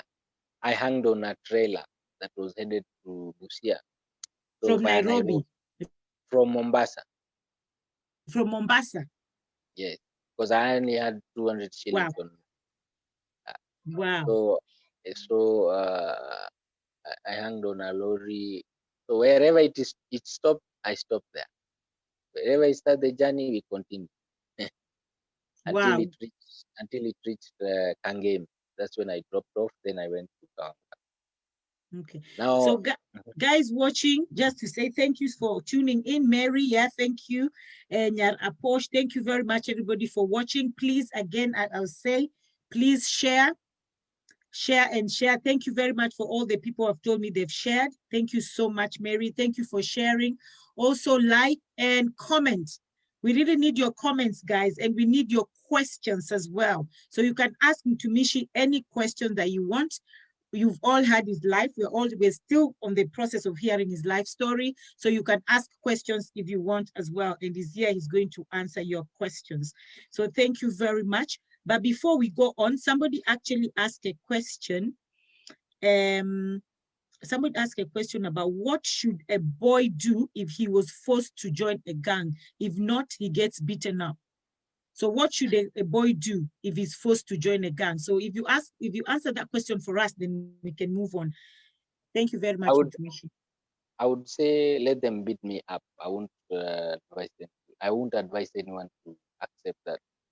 I would say let them beat me up. If they won't kill me, it will be okay with me. Or I'll find my way out. Because if you're forced into it, something that you are forced to do, not willingly, the consequences are there because you don't know what you are entering into. You don't know what you are going to face in future. So if you are forced, don't, or find a way out. Okay, Yes. because you've been forced is well, you've been beaten is worse than you joining, because Is even if you join, the day you now want to come out, you still be yeah. beaten or killed. Mostly you'll be killed. Because they think you're going to spill the beans, because now you know their secrets. Yeah, exactly. Okay. And you know their way of life and their way of doing things. Okay. All right. Yeah. Okay, go on then. So all this money that you got from this lifestyle, all the money that you got, what did you spend? How much money? What's the most money you've gotten from this life, 2 million. bad life, this criminal life? 2 million. 2 million Kenya shillings. Yes, in That's cash. a lot of money. So what did you do? Did you buy yourself a house? What did you do with the money? Nothing. I just spent on girls, clubbing, spending it out here and there, living in a luxury hotel. Within a month, 3 weeks, it was over. Wow, 2 million went like this. Yes. But because it's blood money anyway, so what do you expect? So just women, high life. So did you ever take drugs as well? Some in at some point. Okay, and alcohol, of course, Mostly. mostly alcohol, because that lifestyle of Yeah. clubbing, girls, drugs, alcohol. So that's how your 2 million just finished like that. Yeah. But because you're expecting another one tomorrow anyway, because there's so many jobs. It's like we comedians, we know there's a gig tomorrow. So you spend knowing that tomorrow there's another job to attend. Okay. Wow. Yeah. And how did you know about these jobs? How did you know that, okay, today, let's go to Sili, there's a car coming, or let's go to Kaluleni, wherever you guys went to? How did you know? Was it a tip-off? Was it an inside game? There was a tip-off, inside game, and we had a calendar. You had a what? Calendar. Of calendar? Events. Of events. Gee. Yes. Yeah. Wow. That's how it started. So in these cases, I'm just going to ask this. How many times when it came to inside game, who actually betrayed these people so much? Is it probably a wife, a husband, a houseboy, a house girl, a worker? Who was this inside game? I would like to know. I won't touch on that. Okay, good. We'll pass. We'll pass on that. That will be behind the scene then. Yeah. Because I really like to know how. I'll ask you that. Okay, I'll ask you that off the camera then. Just know your friends, just know your people, just know your family people. Wow. Wow. So most of the And time, your calendar events was most of it 100% or 99% inside game. yeah, and don't tell people your plan. Wow. So that's advice. Don't tell people your plan. Guys listening, do not tell people your plans. Surprise them. Jesus. Surprise them. Ah, surprise them. You know what TD Jakes says. I listen to TD Jakes a lot. He says, shut up. TD Jakes always tell people, shut up with your plans. Shut up. Shut if up. you're until the day you're going to give birth to that baby, shut up. So not okay, everyone so is that happy with what you are doing. Not everyone is happy with your life. Not everyone is enjoying what you are enjoying. wow. Not everyone is enjoying what you are sharing. Wow. Wow. Jesus, that is deep. That is deep. So this calendar, is it Monday to Monday or January to January? Is it every day? The day is full with events? It was quarterly. Or quarterly? Yes. Because But there are sometimes that you used to have like 2 weeks off, like 3 weeks off. Then when we get a deal, it's a good. okay. Okay. Yeah. I'm losing you. So is it and is there any time you went to do a job and it was false, or it was false alarm, or you didn't make any money? Did you ever go to a job and it was not a job? It was false information. The one that we were caught, it was our mistake. That was the only instance that so that wasn't a tip off. It was. That wasn't a tip off. It was a tip off, but the color of the vehicle and then the number plate, we didn't get them right. Okay. I think you got them right. God wanted it to be like that. Okay, because I don't think a smart thief like you guys were can mistake something like that. I think it was just a way of God telling you, Mtumishi, it's time to get out. Yeah. Yes, and that's what we were saying. God doesn't say God doesn't give that opportunity to everybody. Not everybody gets that opportunity. And that's where you started. When you started at the beginning, you rightfully say that you can never go back to that life, because it's not everybody that gets that opportunity of getting out. You end up with a criminal record, and if you're in the UK or you're in Europe, wherever, you can never get a job because you have a criminal record. You end up dead. You end up killing somebody yourself and live with that guilt for the rest of your life, or you end up in jail. Yeah, forever. Forever. Coming out takes the grace of God. Very true. So continue. And guys, again, please share. Never share your dreams, vision, plans with people. They will kill your dreams. Not everyone is your friend. Not everyone is happy with your success. Yes, thank you very much. And people have black past. Surely, I thank God he changed. We serve a forgiving God of second chances. Yeah, somebody's just saying how much grateful they are. Mtumishi, do you think your mom's suffering mentally that she gave you up? Okay, wait. There's a question here. Mtumishi, do you think your mom suffered mentally that she gave you up? If you are talking to your mom right now, what would you say to her? I love you, Mom. Oh, that's sweet. Oh, that's so sweet. Okay, I always tell her that. Even my dad is a good friend of mine. Yeah, okay. I told them what happened between them was none of my business. Was there. They were my parents, actually. Yes. Yeah. But I know Mom has taken care of us. So the Yeah, best but way she knew how. Yeah, because I always say that you can only give what you have. If yes, she didn't have that love, if yeah, she didn't get it, she wasn't given that. How can she give it out? So I think your mom gave the best she had to you guys. yes. And Yeah. she never got married to date. I Oh, never she. saw a man in our house. Mm, mm.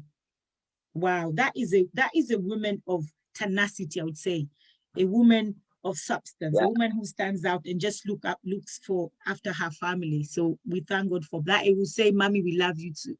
That was yeah. so Thank sweet. you. Thank Okay, so continuation from that. you. Yeah, somebody said he brought tears to my eyes. Well, what a humble man. Yeah, I know. Just saying, I Thank, love you, thank. mom. That was. And somebody also asked a question. Did you ever think you'll be killed? And did your father know what you were up to? Nobody knew what I was up to. It Mm-hmm, was only me and my God. And mm-hmm, I knew I was in the deadline and my days were numbered and short.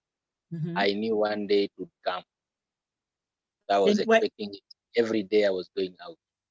and were you not scared that today will be I was. I was. Every day was my last day. might be my last day? Every day was my last.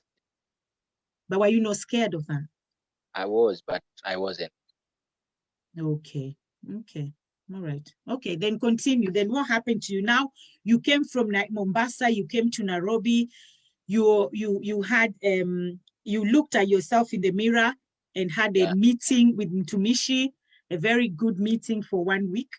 Yes. And your meeting was Mtumishi, you have to change. So now you're Yeah. back to Nairobi. And then what happens from there?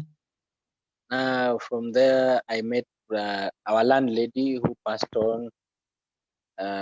Rest in peace. She took care of me when I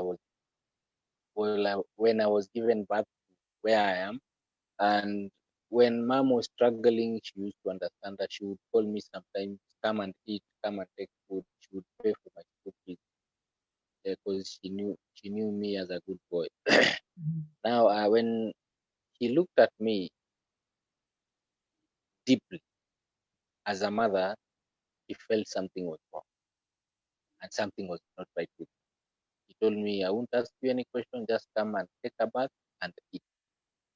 So she gave me her son's clothes after bathing, then I ate.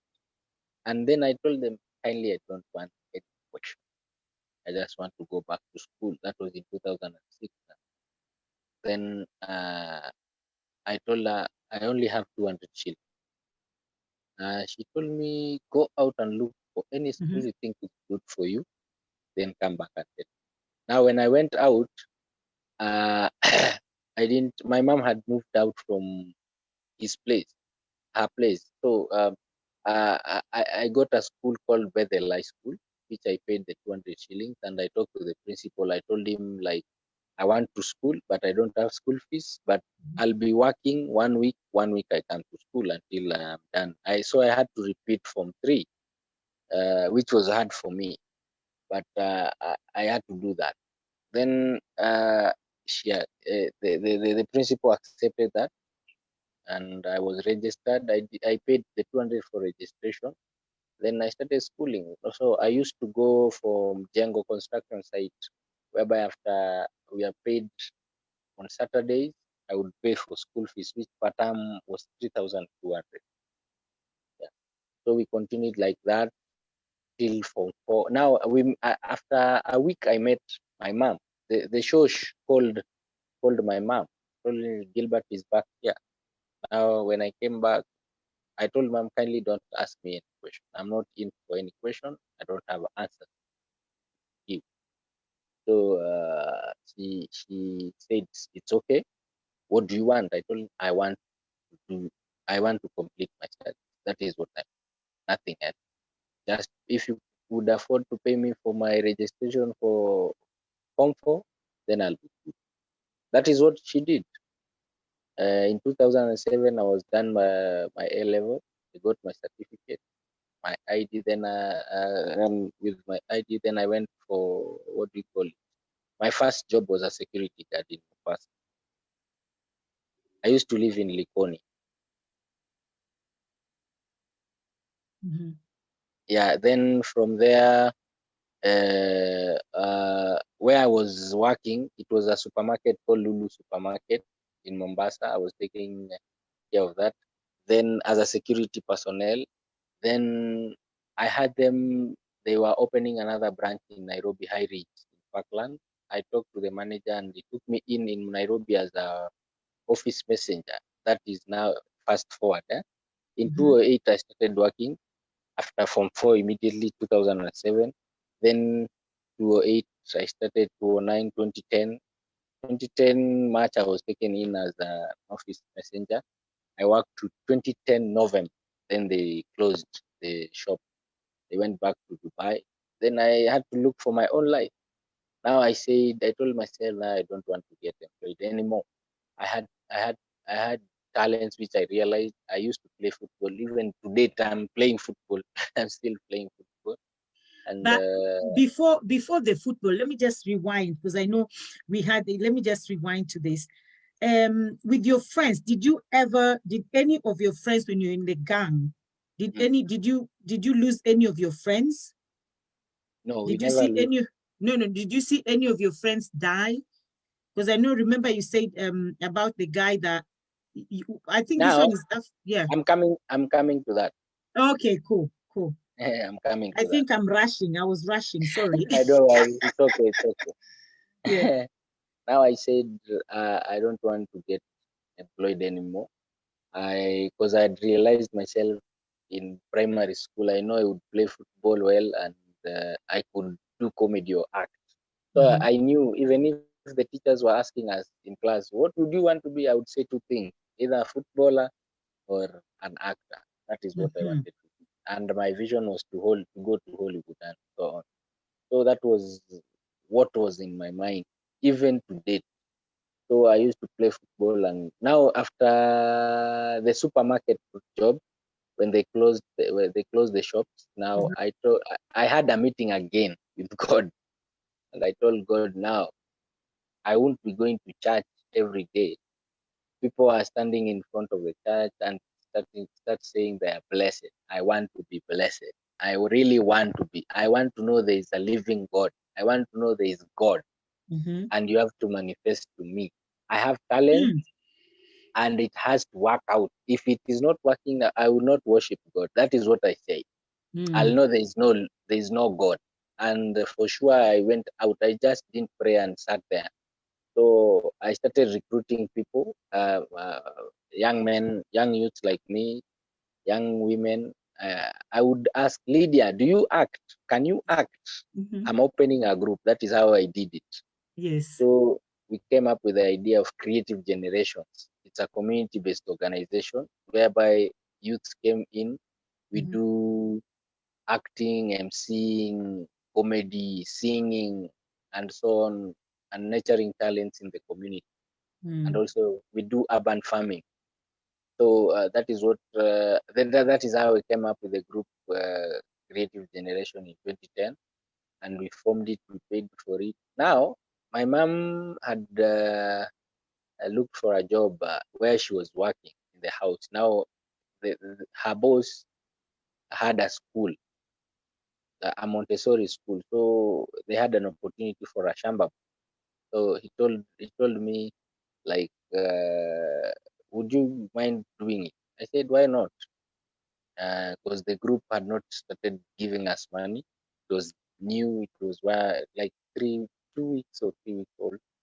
So what we did was like after a week at the school, that job was so hard for me. So a kid just came from the school. I told, and you know how watoto wakipang kwa lavi, kaniuliza why are you doing this dirty job? Because I had a pampers on my hand, a diaper. I was collecting and cleaning the place. That question burned my heart, burned my soul, burned my brain. He didn't give me peace, and he left. He was a very young kid. So after that, I went directly to the office. I told the madam, kindly, it was 1 week. Kindly give me my cash I want.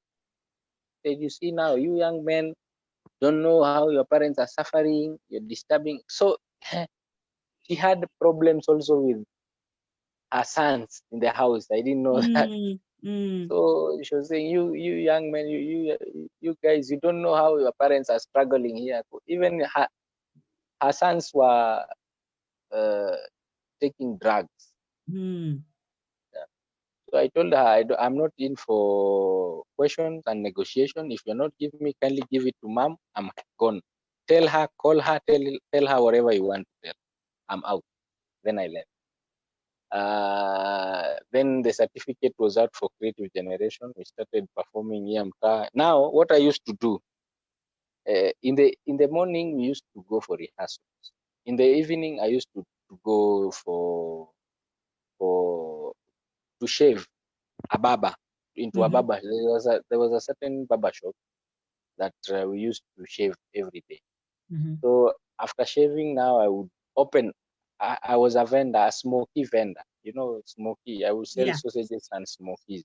Mm. So after barber shop, I go. Now one day a guy came, and we used to live four of us in a house in Kangware. A guy came. This before that guy came, there was someone that one of our friends now, the four friends, one of us, unajua tulikuwa we were like tunachanga pesa ya sapa nini hivyo, Mm. like we assist each other. So he gave us 100 shillings. He told us, you guys, it was 7 p.m. at night. You guys go make food as I go work. We knew what he was doing. He was stealing phones from people anyway. Oh. So yeah. So he told us, I have 100 shilling. You go buy food. I go juggle. That is how we used to call that. Mm. He told him, okay, 100 meters from where we were buying food, we had noise like Muizi, Muizi. We wondered who was that. It was mob justice. When we went to look, it was our colleague who was being beaten up. So we ran away The, because the one who gave you 100 shillings to go and buy food. yes, yes. Oof, So I've got some goose pimples right now. Yes. so when we saw it was him, we ran away because if he had identified us, he would have shouted our names and we would be in the mix. Mm. And it was right near my mom's place. You know, it was our hood actually, I would say. So we ran, he was taken to mortuary, then that was it, he was buried. I asked God, now then, here it is again. What is this? Now we went on with life, he was buried at Langata, we went on with life. Now at the barber shop, a day came, there is a guy who came and asked, hey, Vinny, the owner of the barber shop was called Vinny. Now we used, if we shave a kid or somebody, we would get 20% of the amount. He would take 80%. So if it's 100, we take 20 shillings. And you know, huko mtaani mtu analipa so 30 bob, you know, 50. Now from there, he asked, I need a guy right now. It's an emergency. We need someone to work somewhere. 2,000 per day. And I was the one on shift. So he said, I have Wow. this guy here, Gilbert. I said, why not? Why not? Now I started counting 2,000 per day. Mi nimeomoka. Mm. Nimetoka kwa mashida. So I counted per month, that was 60,000. Mm. I didn't want to know what kind of job it was. So I asked him, why not? Let's go. We started going. Even I didn't have time to prepare for myself. I was okay with the way I was. He told me, don't worry about preparing, you will prepare yourself ahead. So we went. Now, here we are at a mortuary gate What? So he took you to the morgue. to a morgue. Wow. I, So that's I where the asked, job was. yeah, that's where the job was. No wonder he was I paying 2,000 a day. So Wow. I asked him, oh, why, what are we doing? Yeah. He said, you said you want to work. Yes? I said, yes, but not at the morgue. 2,000 per day, you want it or you leave it? I go for another person. I said, I'll give it. I'll give it a try. But I was shaking. This is another situation now I'm in. Yeah. After the tag life, I'm here thinking of my life, what God wants to do with me, why me, and why all this situation. We went in, I was taken through on how it goes, how they work, was given the regalias to put on. So my work was to shave, to Whoa. trim, and to clean. What? To shave? Okay, hang on. So Yeah. now your work is in the morgue now. So now you've left the gang life. Now you've gone to the morgue. So you Yes. shave the dead people's hair. Yeah. And you clean them up. Yes. Wow. Okay. So it disturbed me a lot. I had a lot of questions. I felt like I should commit suicide. I was really disturbed as why God wanted me to go all through all this.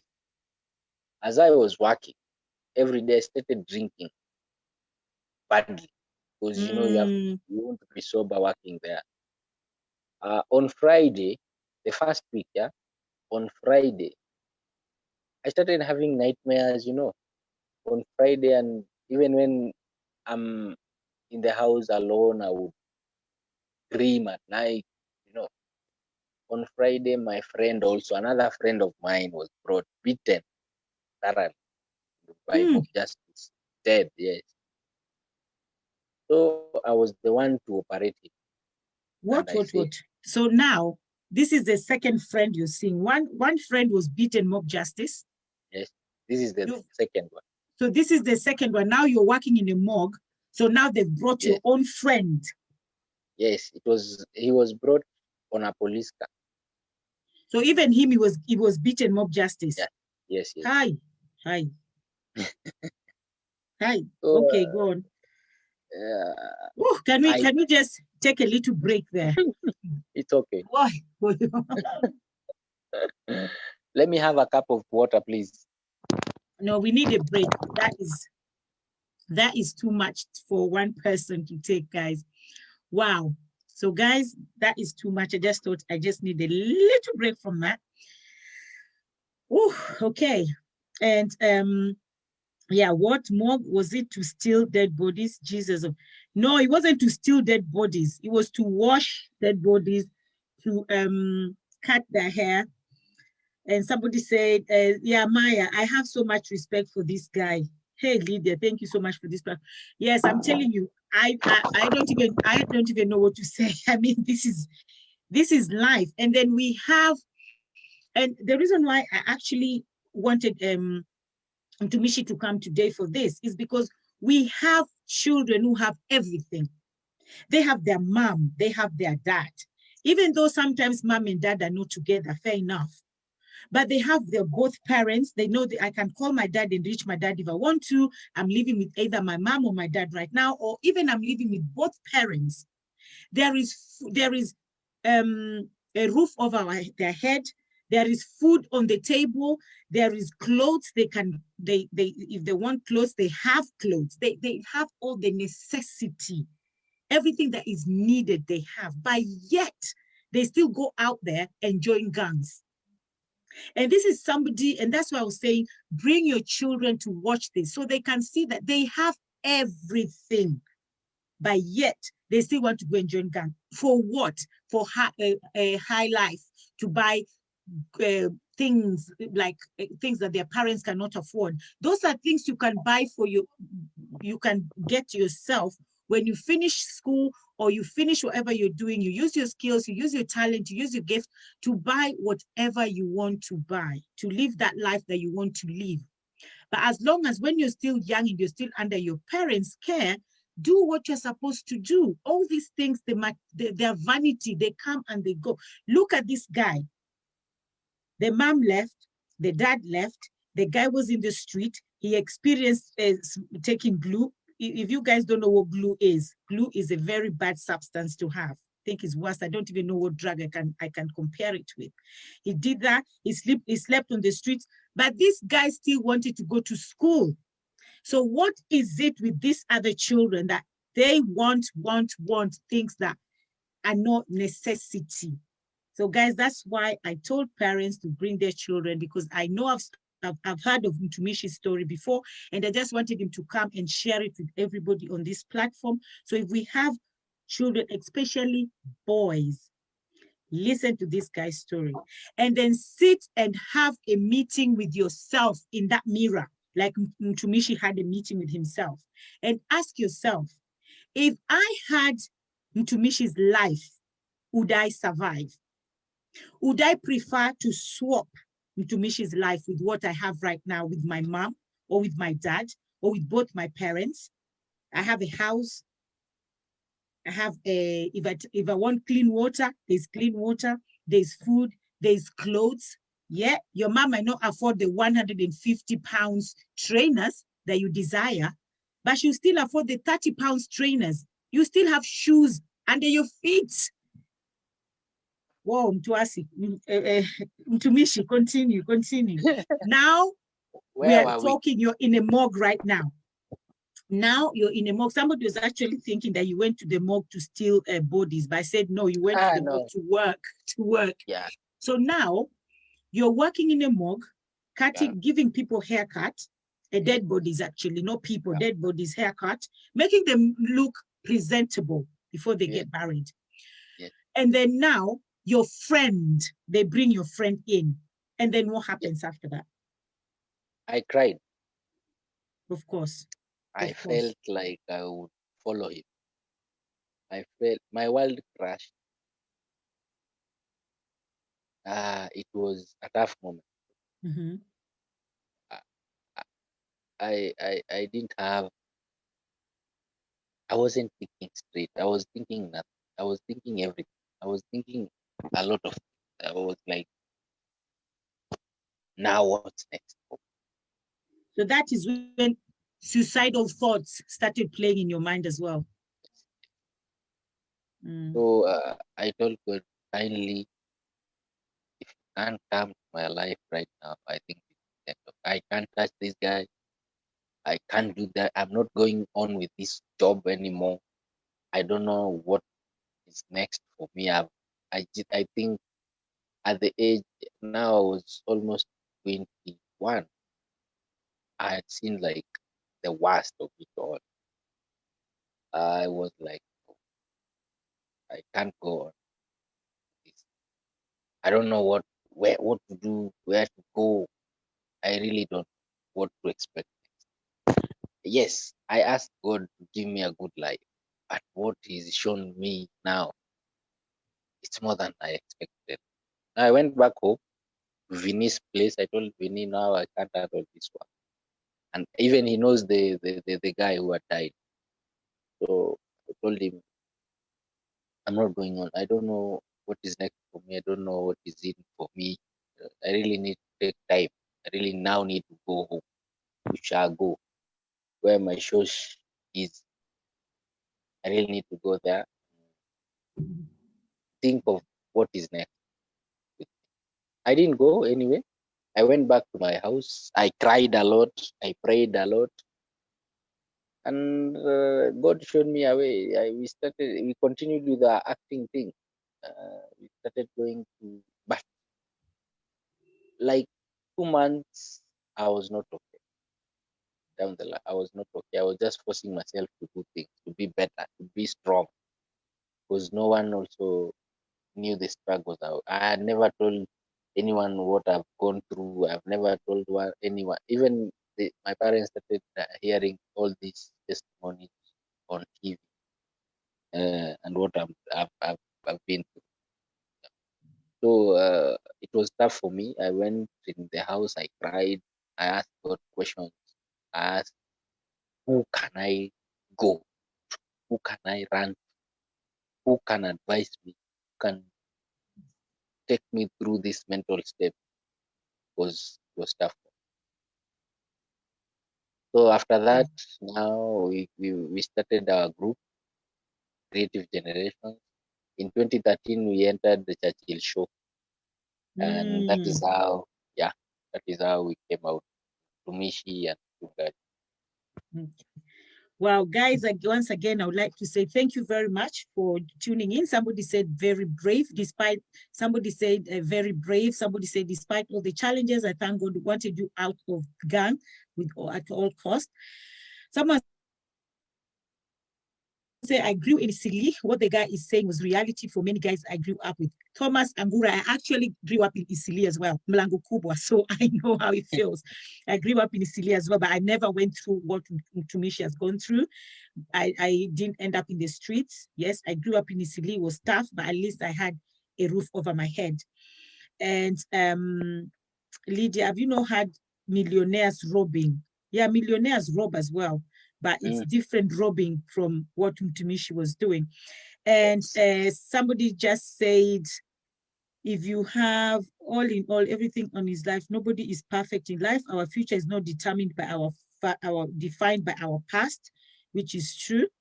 And I know somebody asked, do you have a wife? If you do, if yes, I wish him well to be a good role model of his children. Okay. So do you have a wife, Mtumishi? Not yet? Yes. Oh, you have a wife. All right, good. So he has a wife. So the person is one praying. child. One child already? A daughter.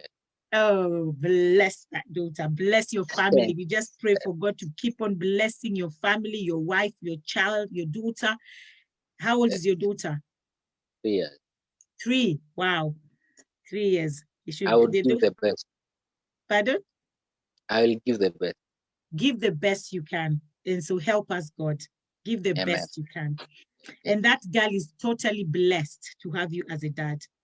Yes. And then somebody said, yeah, I was near Pumwani maternity. Yeah, that's where I was born, Pumwani Hospital.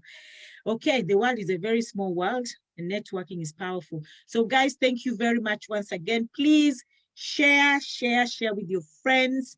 Somebody have actually WhatsApped me and said, Lydia, I've shared in 3 groups. Thank you very much. Continue sharing. Thank you very much, Carol Adenya. This one is one of our great sponsors. She's always here supporting, sharing, commenting. Wow. And she also has a charity in Kenya to give pads to the ladies. So thank you very much. And somebody said the words beginning with WR, or maybe the best words in defense mechanism. Why, what, who, when, etc. Yeah, of course, we use those things when we want to play the blaming game. So somebody asked, from what age do you think a boy child should be let free with finances, or depends with the child development? I think that depends with the child development, because all children, all children are different. Yeah. Wow. Okay, so we've gotten to the point that now your breakthrough, God has seen you, God has heard your cry, God has wiped your tears, God have manifested himself actually physically in your situation, in your circumstances, and God is there. So you find yourself in Churchill's show. Yes. And then what? Sorry, in 2013, there was an event covering the whole country called, sponsored by USAID. It was called the Jipange Festival. So Churchill was to come as a mentor. So our aim was, Churchill, we meet Churchill. He needs to see this talent. Even it was not about winning the trophies. It was about Churchill to see this trophy. The finals, he didn't make it in Nakuru. So when we were back to Nairobi, we were frustrated, yes, but we kept on the spirit, kept on the fire. Now somebody saw us and told us, you guys really need to go out of Kawagwara and explore out there, because there is much potential in you guys. And I promise you. So that time is your group that you're with? Is it Creative Generation? Okay, yeah. Go on. So that guy told us you need to, and I tell you, whenever you will meet Kengangi, I'm sure he'll stick by you and you'll remain in that. And actually, when we went for audition the first day, that was it. We were picked, we were taken, in to date. That is how Wow. Mchungaji Mtumishi and Creative Generation grew, and God has manifested ourselves. And we performed before the president so many times. We have since 2013 to date. We've performed before the DCI, and I told that story. There is one inspector at the DCI told me, I've seen your story, I've heard your story. Kindly say that story before the DCI. Yes. Okay. I'm losing you again. I'm losing you again. But just to say, today our guest was Tayo, who had to leave early, and also Mtumishi, who is right now looks like he's actually frozen. But I want to say thank you so much to everybody who is watching, and to all those people who shared, and to all your comments, all your questions. Thank you very much. And I really wanted, somebody's from Zimmerman, yes. I wanted people to bring their children, especially the boys, to just listen to Mishi's testimony. I know now he's totally frozen. I don't know if I'm going to get him back. But even if I don't, okay, I've lost him. I hope he's going to come back. But all I want to say, to talk to parents out there, like when we started the show, I asked Tayo and Mtumishi if there's somebody they blame, because in this society right now, everybody is looking for someone to blame. The parents are blaming the government or the society. The children are blaming the parents. The government is blaming the parents, and everybody is blaming somebody. Nobody wants to take responsibility and say, you know what, I messed up, I need help, I was wrong, and what can I do, or what should we do collectively to see our children? Because right now, we're losing our children. We've lost the plot. The government have lost the plot. The children have lost the plot. The parents have lost the plot. The society have lost the plot. Everybody have lost it. And that's why right now we see there's a lot of gun crime, especially now I'm talking about UK and Kenya, because those are the two countries that I can actually relate with. In the UK, we have a lot of children dying over crime, gun crime.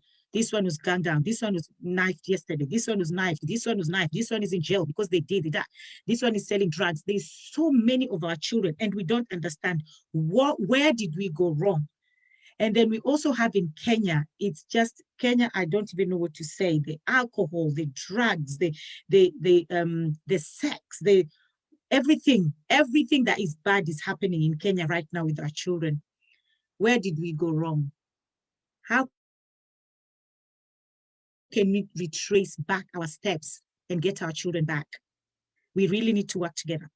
And social media, people who have either people in the community, people who have any influence out there, please let's use our platforms in a positive way. Let's use our platforms to transform, to motivate, to inspire, and to actually educate parents and children out there, and even the government. They can actually hear what we're saying. They can hear what we're talking about. And that's why today I was happy to bring Mtumishi. You can see what Mtumishi said about the parents. Right now we have children who, I'm not even talking to their parents because the parent did not buy trainer. The mom wasn't there, I don't know what.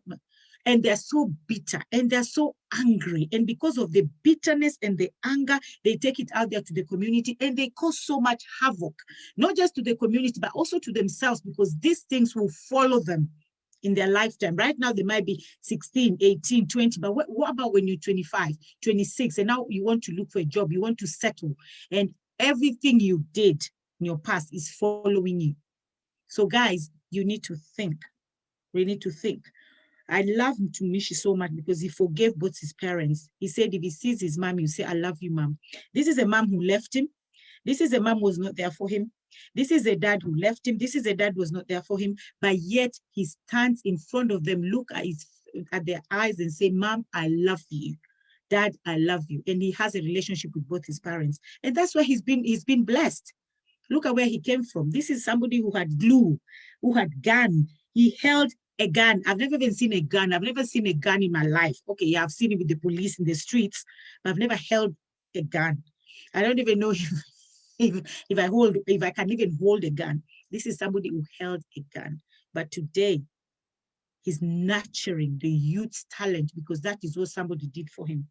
So guys, please, I can just say, talk to your children. Parents, talk to your children. And if you did something that you really need to, you need to forgive yourself and forgive your children and say, I've failed, I need help. There is help. There's organizations out there that can actually help you as parents. And also children, if you feel like my mom is too harsh or my dad is too harsh, I can't talk to them, find an auntie or an uncle to talk to. So I'll say thank you very much, everybody, for watching today. That was great. That was awesome. I'll say thank you. Thank you very much, Angela, as well. Thank you very much, Mtumishi. Yes. Mchungaji. Somebody, yeah, I love Mtumishi and Mchungaji because they do comedy together. So thank you very much, everybody. I really appreciate you. Until next time on Saturday, again, when we meet here again on Saturday next week and Sunday. So every Saturday and Sunday, we have a show. On Saturday is 5 p.m. London time. On Sunday is 6 p.m. London time. So you can now look and do the math with your country. Thank you very much, everybody. I love you all. Until next time, it can only be God. And take care of yourself. Bye.